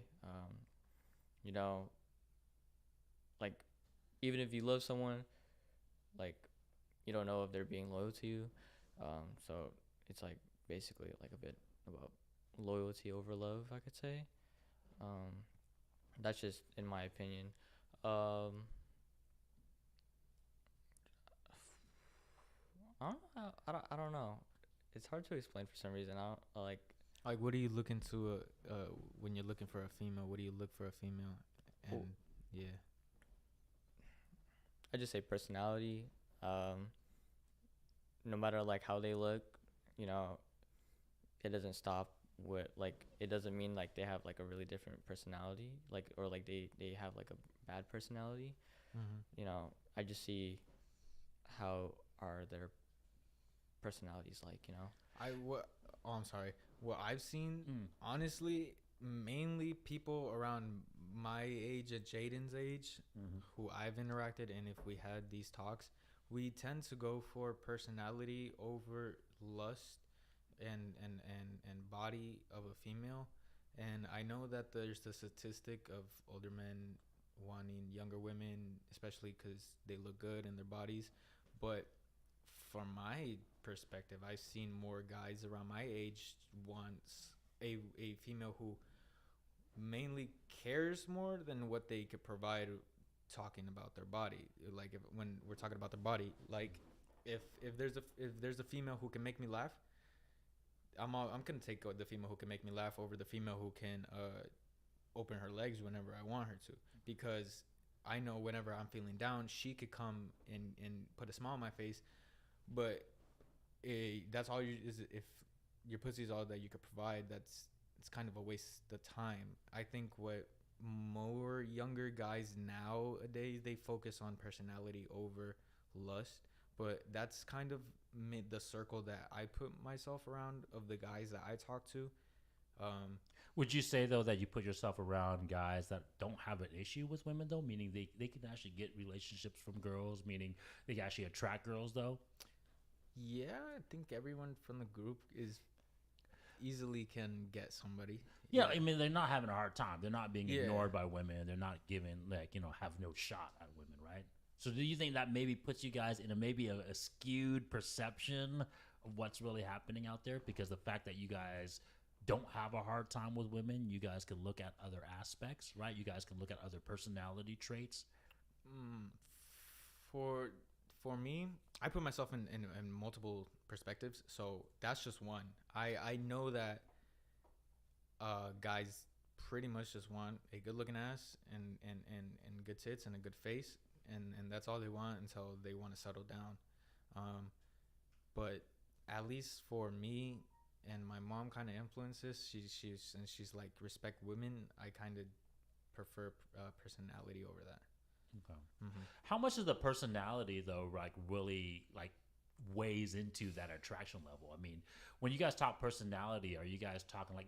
Give me some pragmatic examples, right? Is it because she's very sweet, very kind, very nurturing, or is it because she's more outspoken? She has her own obviously opinions, right? She holds a conversation with you guys well. Maybe she's not like dumb like rocks, right? Mm-hmm. So what is it about the personality that attracts? Let our sisters know out there what attracts guys like yourself, right? For me, I think a bit older, since I'm 18 now. I think when you're in the high school age, all you just honestly go for whoever, because financially it doesn't matter if you're between 16 to 20. Financially it doesn't really matter. It just depends what you want at that age. But after that, you tend me. I'd go for confidence, and if she has money, and for personality wise, she's got to. I don't like because I grew up in the hood, so I don't like ratchet girls. I don't like girls who are like that. I like I could say Latinas, because I like someone who I could speak my own language with, and so I feel comfortable. As long as I feel comfortable, I think that's main key. If her personality makes me feel comfortable, then I'm gonna feel at home whenever I'm with her. So, as her being a Latin female and I'm a Latin male, we could speak Spanish whenever, and I feel much more at home than if I'm just speaking English to my white girlfriend or my black girlfriend, or I'd go. Have you dated other ethnicities before? No. Okay, so it's mostly just been Latinos then. Yeah. Okay, gotcha. But it's mainly that I haven't gone out and want to have other races in my relationships. I really really like the fact that I could speak the same language with my partner, and that they could connect with my family. I'm a really big family guy, so if she gets along with my family, then that's a big plus for me. If my mother doesn't like the female, then there's gonna be a bit complications there. Okay. Okay. What about yourself? What are some of the pragmatic, like, personality traits you're looking for? And then when you say loyal, I mean, this term gets thrown out a lot. And I have, every guy has their different, I guess, standards of what loyalty is, right? I mean, what is loyalty to you then, Jaden? Like, loyalty and the personality traits that you're looking for. Loyalty, truthfulness, someone that could, be there for you through thick and thin, or vice versa. However you say it, like throughout your hard times and stuff. Someone that could be supportive in a way, and someone that can that. I don't know how to explain it. What do you guys think of loyalty? Well, for me personally, like, and I'll let Liz answer too, because obviously I really believe, and I think it is 100% true, that loyalty is shown differently from men and women. Right? When I think of women loyalty, I 100%, maybe 99.9%, really, I think of sexuality loyalty to me. Right? Like, don't go show your ass out on Instagram. Don't, post freaking pics. You can wear something sexy. I love my wife wearing nice clothes and her being attractive to other men. But the way she carries herself, the way she, takes pictures of herself out on Facebook or whatever, it's very respectable to me, knowing that she's with me only. Right? And to me, that's loyalty. It's that last, we call it fidelity. Right? So there's 3 values that I 100% believe that the female has to bring to the relationship for it to work, which is obviously their beauty, their fitness, their femininity, which is their kindness, their nurturing, acting feminine and not acting like a dude, right? And then their fidelity, right? The truth is, most guys nowadays, especially in this modern day and age, like, I don't need you to be a virgin, right? I don't need you to have like a super low body count, although statistically it does guarantee a higher success of a relationship. But as long as I know that fidelity is mine, and you're not like entertaining any other men options out there, that's the loyalty I'm talking about, right? So I'll die for you. I'll bring all my values to you. I'll spend every money, take care of the kids, work to the bone till my dying day, and that's my loyalty, right? My sex isn't my loyalty, right? Like, my dick isn't loyalty. Like, dude, like Chris Rock says, dick is cheap, like, women don't pay for sex, right? Like, men pay for sex, right? So so men and women show loyalty different. So that, to me, that's loyalty. If you're pretty much, your sexual access is mine only, that's loyalty to me. What do you think, Liz? I agree, and I think I mentioned it earlier. Like, if women are hitting up my man, it doesn't bother me. But for me, loyalty from a woman's point of view, or at least I know it from my point of view, is I am my man's property. That's it. Like, I don't bother entertaining other men. Like, I have no problem like opening up my Facebook messages right now, and like, you'll see all the messages from these guys that constantly message me. I will not respond to any of them, and my man knows that. But yeah, it's just because he's the one that I want to stay loyal to, then it's just giving him access to me. That's my definition of loyalty. And then from him, like I mentioned earlier, like, he can, if some woman were chasing him or whatnot, or were interested in him, slid into his messages, said, hey, come over, it's like, you want to fuck or whatever. Well, first I'd be like, you invite her over so we can play with her. But but like if I were busy, or if I were out of town for work, and he wasn't doing anything, he said, yo, this girl hit me up, you mind if I like go over? I'll be like, okay, have fun. But that's it. If he were to, spend resources on her, buy her gifts, spend more time with her, like, if he were to develop some sort of emotional connection with her, then that's game over for him. Because like I'm like I know what your value is, and as long as you're providing for me, taking care of me and our family, then that's what I expect. But Yeah, I mean, let's be honest. We don't want simping both ways, right? To me, a woman is simping if she's pretty much giving sex to a dude for free, right? Like if the man's not bringing any finance to the table, not trying to bring anything to provide or protect for her, and literally she's just not claimed from him, right? So like, hey, you want to go fuck some other dude? Go ahead. Like I don't really claim you.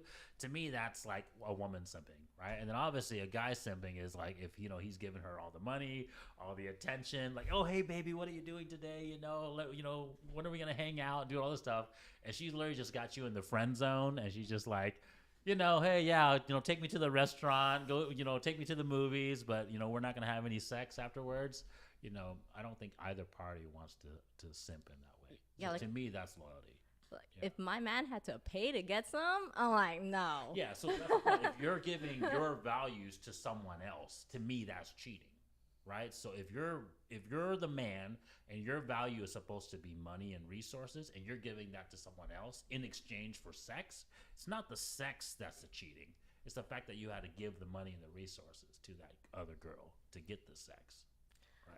I understand your guys' part, but let me ask you this. Yes. If your significant other is giving attention more to somebody else, how do you guys feel? Even though that they're not having sex, but they're still giving them attention From both genders too. I mean, like obviously if it's her man giving attention to some other female, or if it's my wife, a girl. Yes. Okay. You want to answer that first, Liz? Well, let's see. If he was giving it to her, or if she was giving him attention and he wasn't reciprocating. He was giving attention to her more than you. Oh, I'd have an issue with that because, like, I'm devoting myself to you. Like, if I could understand if some girl was wanting to put out because, I wasn't around, or because I, like, whatever. But if he was giving her more attention and I was around, then we'd have an issue with that. But then again, I mean, is she chasing him? Or is he chasing her? Because if he is chasing another woman, I would also have an issue with that. Like, while I don't mind him sleeping with another woman, as long as it's the other woman that's constantly chasing him, like, I don't want him to be having to chase another woman. You know what I mean? So. Yeah, the answer is simple. I mean, as a guy, if my girlfriend or my wife is paying someone else more attention, that's clear grounds for divorce. Like, I'm walking away. Like, get the hell out of here. Like, I have no problem with that. You know what I'm saying? I'm walking away. Right? That's, to me, that's what we get back to the subject of loyalty, right? That's loyalty. Like, I'm supposed to be your guy, right? So every attention is supposed to be. Now, in terms of, like, if she gets attention from other dudes, well, how does she get that attention? Is she, like, putting herself out there to get that attention? Then, yeah, I would have a problem with that, right?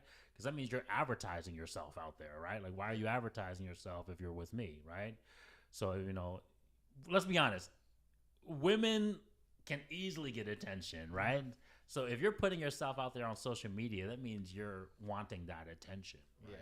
Yeah. So to me, it's a simple answer. If my wife was giving somebody else attention, that means she's no longer interested in me. I'm not the main man. She doesn't find me worthy enough to, submit to. I know those words sound harsh. I know a lot of women like submit, right? But in essence, I'm supposed to be the leader, right? So I'm supposed to be the one leading the relationship. And if she no longer wants to be underneath my leadership, that means I'm not qualified for her anymore. So I would walk away. Yeah. I see. Yeah. No. If I was paying attention to someone else, once again, I have to make this clear because this is a hugely debated topic in this manosphere as well too. Is that, like, if I'm paying attention to somewhere else, and once again, it's my values, right? If I'm just going out there and having sex with some chick, I know I wouldn't do it. I know my wife would be pissed at me to do it because obviously, no one wants to a married couple having their guy go have sex with another girl. But the truth of the matter is, if I wasn't spending any money on her and I was literally just getting it for free, I guarantee you my wife would be like, so what? Right? I've heard a statistic before. that men can go and sleep with any women and still go home and love their wife, but it's not the other way around. Women could go sleep with a man, but then she does not love her husband anymore. Yeah.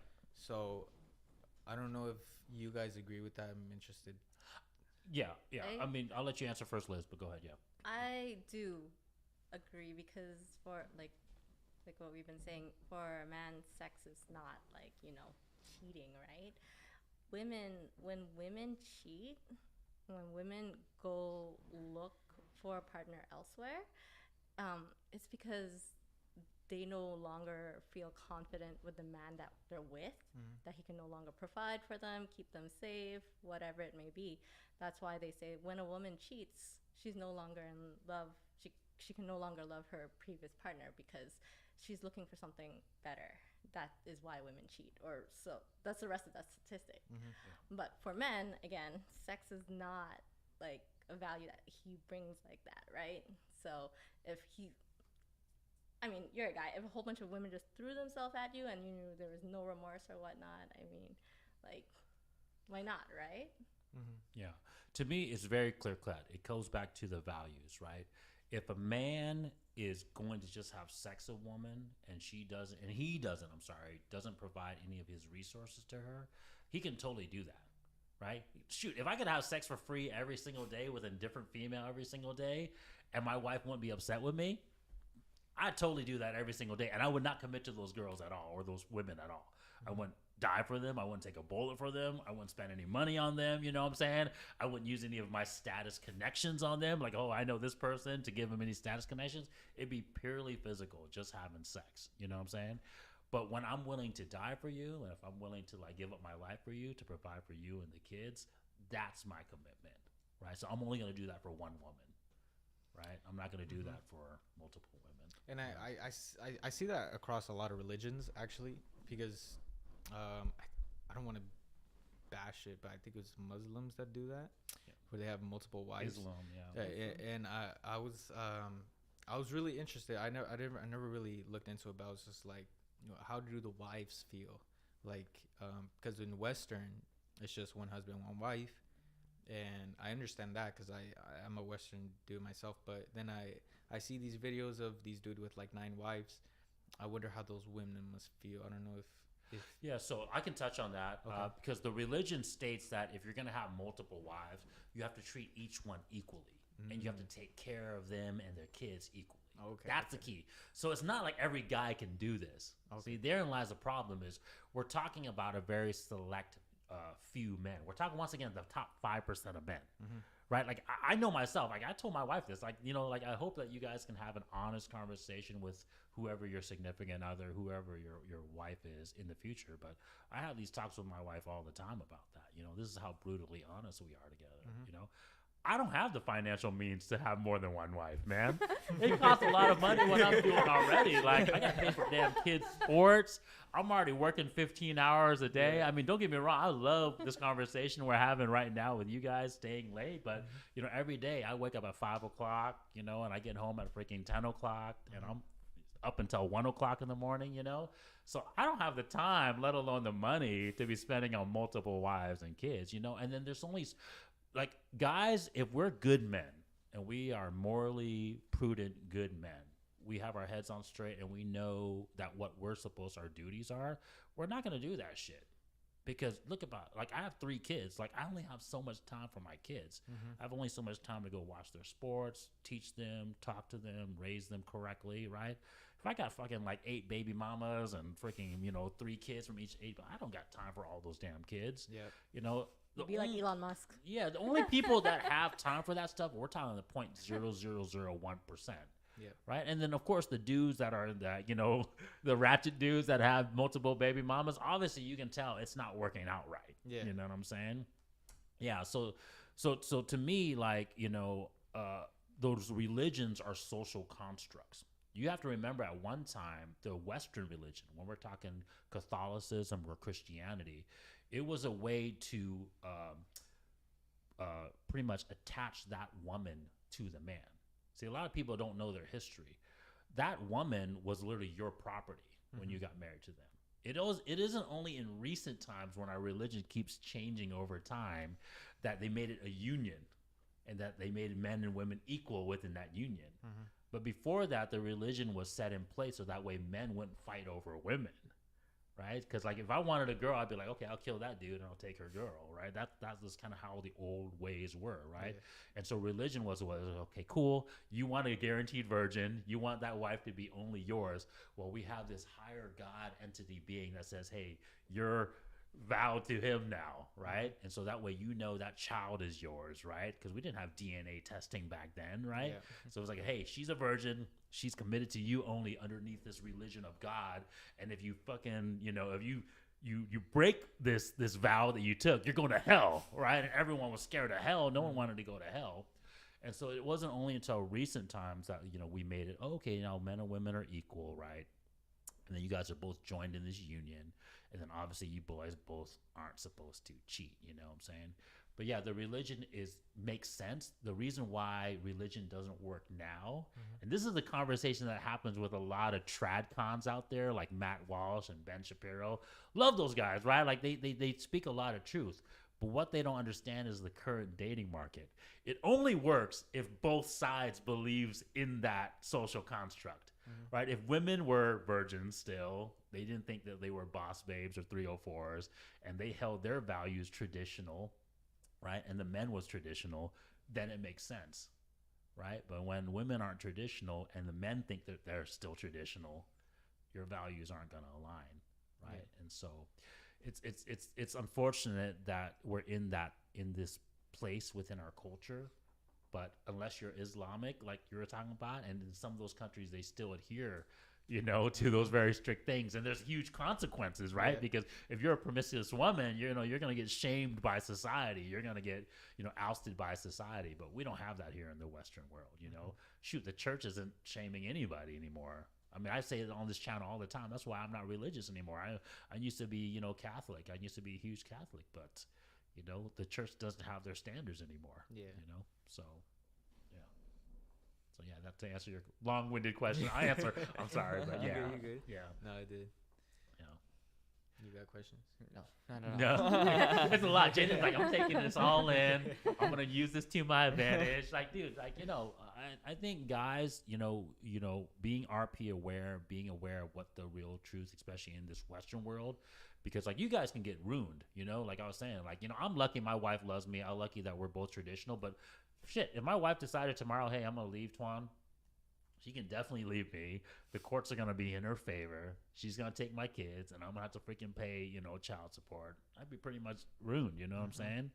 So that's the thing that we just got to be careful out there as men and as young men, for you guys yourselves, just be aware of that stuff, but get prenups. Well, yeah, I mean, prenups help, and obviously get a good lawyer if you're going to do that. But then, it's just kind of weird, right? Because, like, there's this notion of, well, if I'm going to get a prenup and I have to get my wife to sign it and all this. You lose the trust in that. Yeah, there's already a trust factor. But this is the unfortunate reality, right? You got to do it in this day and age, right? So, yeah, I think it's really cool not to continue just keep giving you guys compliments, but I mean, I think you guys really have a good head on your shoulders and finding this information out at such a young age. I think it's really good for you guys. Don't discount what you guys are doing is what I'm trying to say. Just keep up and keep valuing your values. If I was your dad, and I'm not saying I am, right? But if I'm an old man, how about this? How about if I'm an old man giving you guys advice, right? What I would say is just be the best values that you guys can be, right? Because in this dating market, women are no longer looking at one value anymore. They're not looking at like the Chad, like you, Benji, right? Or they're not looking at like somebody who has his shit together and trying to get his finances and status together like the two of you guys are trying to do, right? They're looking for the total package, right? So go work out, get your fitness together, be in the best shape you can be, right? Work on your looks. Like you guys talk about looking at what your clothes you wear, the freaking cars you drive, right? Like really work on that look of what is you. Right. And then, of course, work on your finances, get your money, get your, all the career stuff in play. And then with that, you're going to get status, right? You're going to get famous either by doing the LowCulture stuff, which I know you guys will eventually do with this mindset. Right. And then, of course, become famous on Instagram or social media or whatever. And that's what women are looking for. Every woman's looking for that, unfortunately. Yeah. Anything you want to add to that, Liz?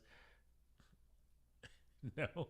I mean, I agree that, women are looking for more than one value now. But I think if you just keep working on yourself, like what Tuan said, I mean, realistically, high value men should never go chasing a woman because, Good point. the right woman will come, like, she'll know your worth and she'll chase you.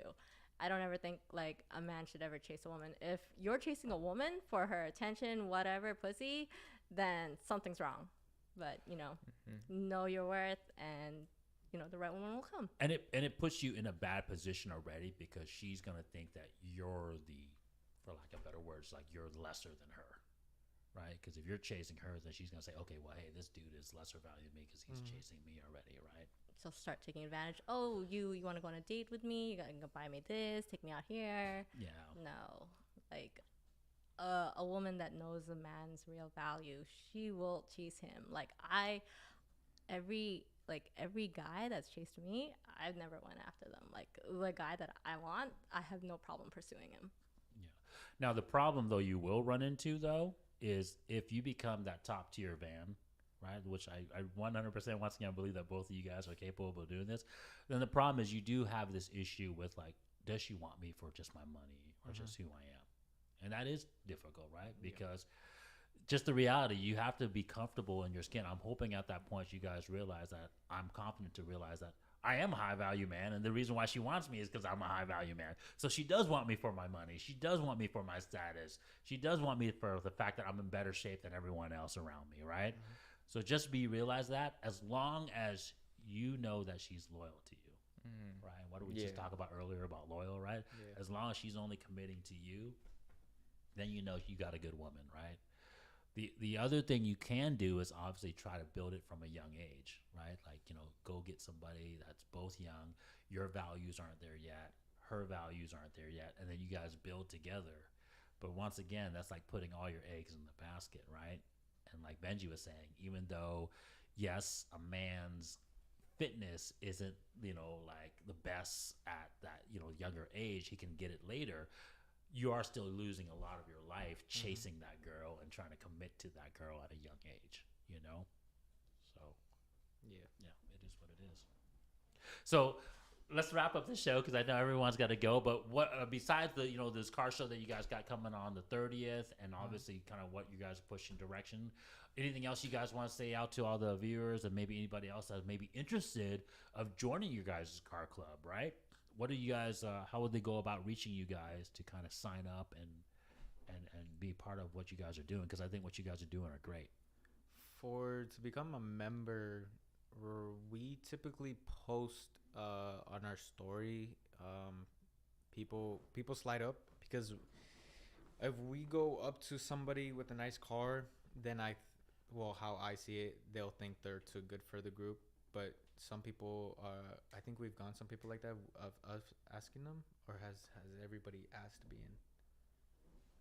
I think everyone's asked to be in. Everyone like asked us, or like we asked them. Because we posted a story, we've gone members by saying slide up and send a photo of your car. We check out the car and we send it to the three of us and we talk about it. That's typically what we do. What we look for, got to be low for sure, and it's got to be something unique. I think everybody has a sort of unique build in our car group. Everyone has a certain. They could have the same car. We have a few RSXs in there and TLs, but they're all different. They all have their certain uniqueness to them, and that's what we like. And we also like people who, I go back to who build their car and work on their car, because we see the hard work that they're putting in. So you may not see the results right away, but you will see it later on. So that's what we like to see. So how often are you guys posting these stories up so that way the girls out there that might be interested can look out for the stories? I think the last time we did polls was probably a couple months ago. Yeah. But we're planning to do it pretty soon though. We're just planning out like other stuff before we even get back into recruiting other people into our group. Um, When accepting people into our group doesn't mean you're in there forever. If you're, we like people who are active, because if you're not active, how are you supporting our group? You're not posting, you're not tagging us, you're not talking to us. So you may have a nice car, but you still have to be active. You still have to support. And if you're not doing that, then sadly we're gonna have to let you go. Even though you have a nice car, we're gonna have to let you go. And we've had a couple interactions like that before. All love, no hard feelings. All love to all those people, but we like people keep moving forward instead of holding us back. So anybody who we know that can help us create a better picture for LowCulture, we're definitely gonna accept them. Not only that, it's also family too. Like for people to be coming into our group, we treat them like family, and we kind of expect them to treat us like family as well, like treat each other as family. And if anyone doesn't want to do that, like, which is not being active, like being offline, not communicating, we just like, it's just super no hard feelings, but we have to give you guys the boot, even though your car is really nice. We don't like doing that, but we have to take initiative to show we are the leaders. We have to show that we're not playing around, that just because you're in a group, now you're in the group now, you could say you're in LowCulture, but you can only say you're in LowCulture if you actually are supporting, you're actually putting work into it. So we don't, it's not like I'm a tag stage and I never go to stage or anything like that. I have to come use you guys' business, support you guys. But if you have a really nice car and you're not doing anything like that, then what's the point of being in it? Yeah. No, those are very good words, guys. Very, very informative and wise words. The saying is, right, put your money where your mouth is, right? But sometimes we forget that money is time. Yeah. Right? If you're not willing to put your time, and sometimes, it could be hard, right? You guys talk about all the time how your family has arguments, right? But at the end of the day, it's all love. Yeah. And the fact that you can talk to one another is the key, right? The fact that you can communicate to one another is the key. It's not love if you can't communicate. If you're not talking to each other, that means you guys aren't loving each other. I mean, that's 100% relationships or even friendship, right? If you can't talk to each other, then that means there's really no respect there, So, no, those are really wise words. I think you guys are going to be super successful with this mindset, because trust me, I've been a business owner for over 20-something years now, multiple businesses. And all these things that you guys just mentioned helps you with that aspect, helps you be a good leader, helps you obviously form good relationships that are going to make those business partnership type of relationships. Well, I'll be honest with you guys. If someone doesn't talk to me, I don't do business with them. Yeah. That's the honest truth. If you're not on point, meaning you don't show up on time, it's like all the basic prerequisites, right? If you tell me one thing, but then you don't actually come through what you tell me to, if you just talk, I'm not going to do business with you. And then communication is the key too, right? Be upfront with each other, right? Tell people what you want. That's what I loved about you guys when I first met you guys. Is like you said, hey, I'm going to do this. This is what we're going to do. I had requests for you guys, and you guys gave me those requests right away, like who's all showing up and, what cars and that type of stuff. So that communication, that honesty, like I said, I'd rather have someone tell me I hate your guts to my face than say that behind my back. I mean, that's just the honest truth, So, no, I think you guys have great heads on your shoulders, man. You guys are going to go far. Thanks so much. Really appreciate it. Thanks so much, Twan. Yeah. Thanks so much to everyone here. And not even that, everyone at stage, like the whole team. Appreciate it. Yeah, everyone's, when I came, everyone's kind of like a family here as well, which I really like the atmosphere. I think if everyone likes each other at the workspace, then everyone's going to work better at the end. But, maybe since we support each other so much, maybe we could do another collab. Right. Yeah. No, I've been talking about that already, This year we want to go out to guys. We want to go out to the events more this year and not host that many events. Although the holiday season's around the corner, it comes by so fast. So I'm sure we'll partner up with another holiday event, For sure. maybe another toy drive, maybe another food drive again. But this year we wanted to go out to the actual events like the import race off. I know there's WEC Fest as well too. I know what's the big Honda one in Fest. June? Oh yeah, Honda Fest Honda in Fest, July. oh, But yeah. I know we're planning to have a booth out there this Mm. year, so hopefully we can support you guys out there as well. Of course. Hopefully we'll have a car by then as well too, and we can bring a car out there to obviously show for ourselves as well For too. sure, for sure. Yeah. I'll be for sure attending Honda Fest, so you'll see me Yeah. there. Okay, Yeah, awesome. too. So guys, yeah, watch out for that partnership. I mean, I don't know if you guys want to partner up with us at that time, but you're definitely, I'm open to that door to do that. But we'll definitely support each other, obviously, in moral support and For everything. sure, for else. sure. Yeah, We'll be in likewise. contact. We'll be in contact. Yeah. So hey guys, go check out LowCulture. You guys have an Instagram page, Facebook, and all that stuff, Yes. right? What's the Facebook and Instagram? Why don't you drop that real quick again? Facebook is the same. We don't really post much on Facebook because Okay. Yeah. typically it's older people on Facebook. Yeah. No, 100%. Like the Facebook Yeah. ones and everything. Okay. I will shout out my own. It's S2K, but you spell it weird. Everyone gets my name wrong.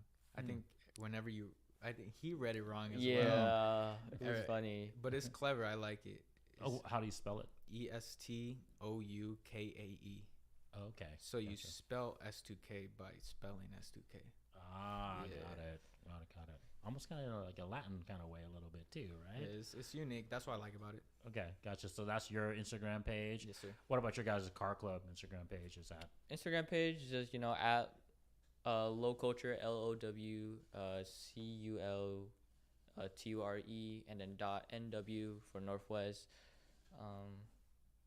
It's your own Instagram. My own too. yeah? Shit. Drop your own Instagram out there. Let the lady Um, slide in. Yes. All right, yeah. My Instagram page is just at Jaden Vong, JADN, and then VON, and then 2 G's. So yeah. Cool. Hey guys, go support them. I think I said they're doing great things. Good for the community. I think having good young kids doing the right thing too, not getting into trouble, not promoting the whole burnout, hoonigan on the residential street stuff. Right. Let's continue promoting that in the community because we don't want our shows to get shut down. We don't want our community to have a bad light on everyone. Right. And then go just support the car community as a whole. Right. And then the older generation. Let me plead to the older generation right now. Support the kids, support the young youth doing this activity because it can lead. I mean, I hope that I'm a good sign of what it could be. I mean, maybe these guys will be entrepreneurs in their own right. You don't have to be just a doctor, a lawyer, an engineer to become successful, right? You can do other things in this modern age day and now to be successful, right? But hey, guys, thank you so much for joining the podcast. Definitely join us the next time. We'll have some more guests. But I'll check you guys on the next one. See you Peace. guys. Yep.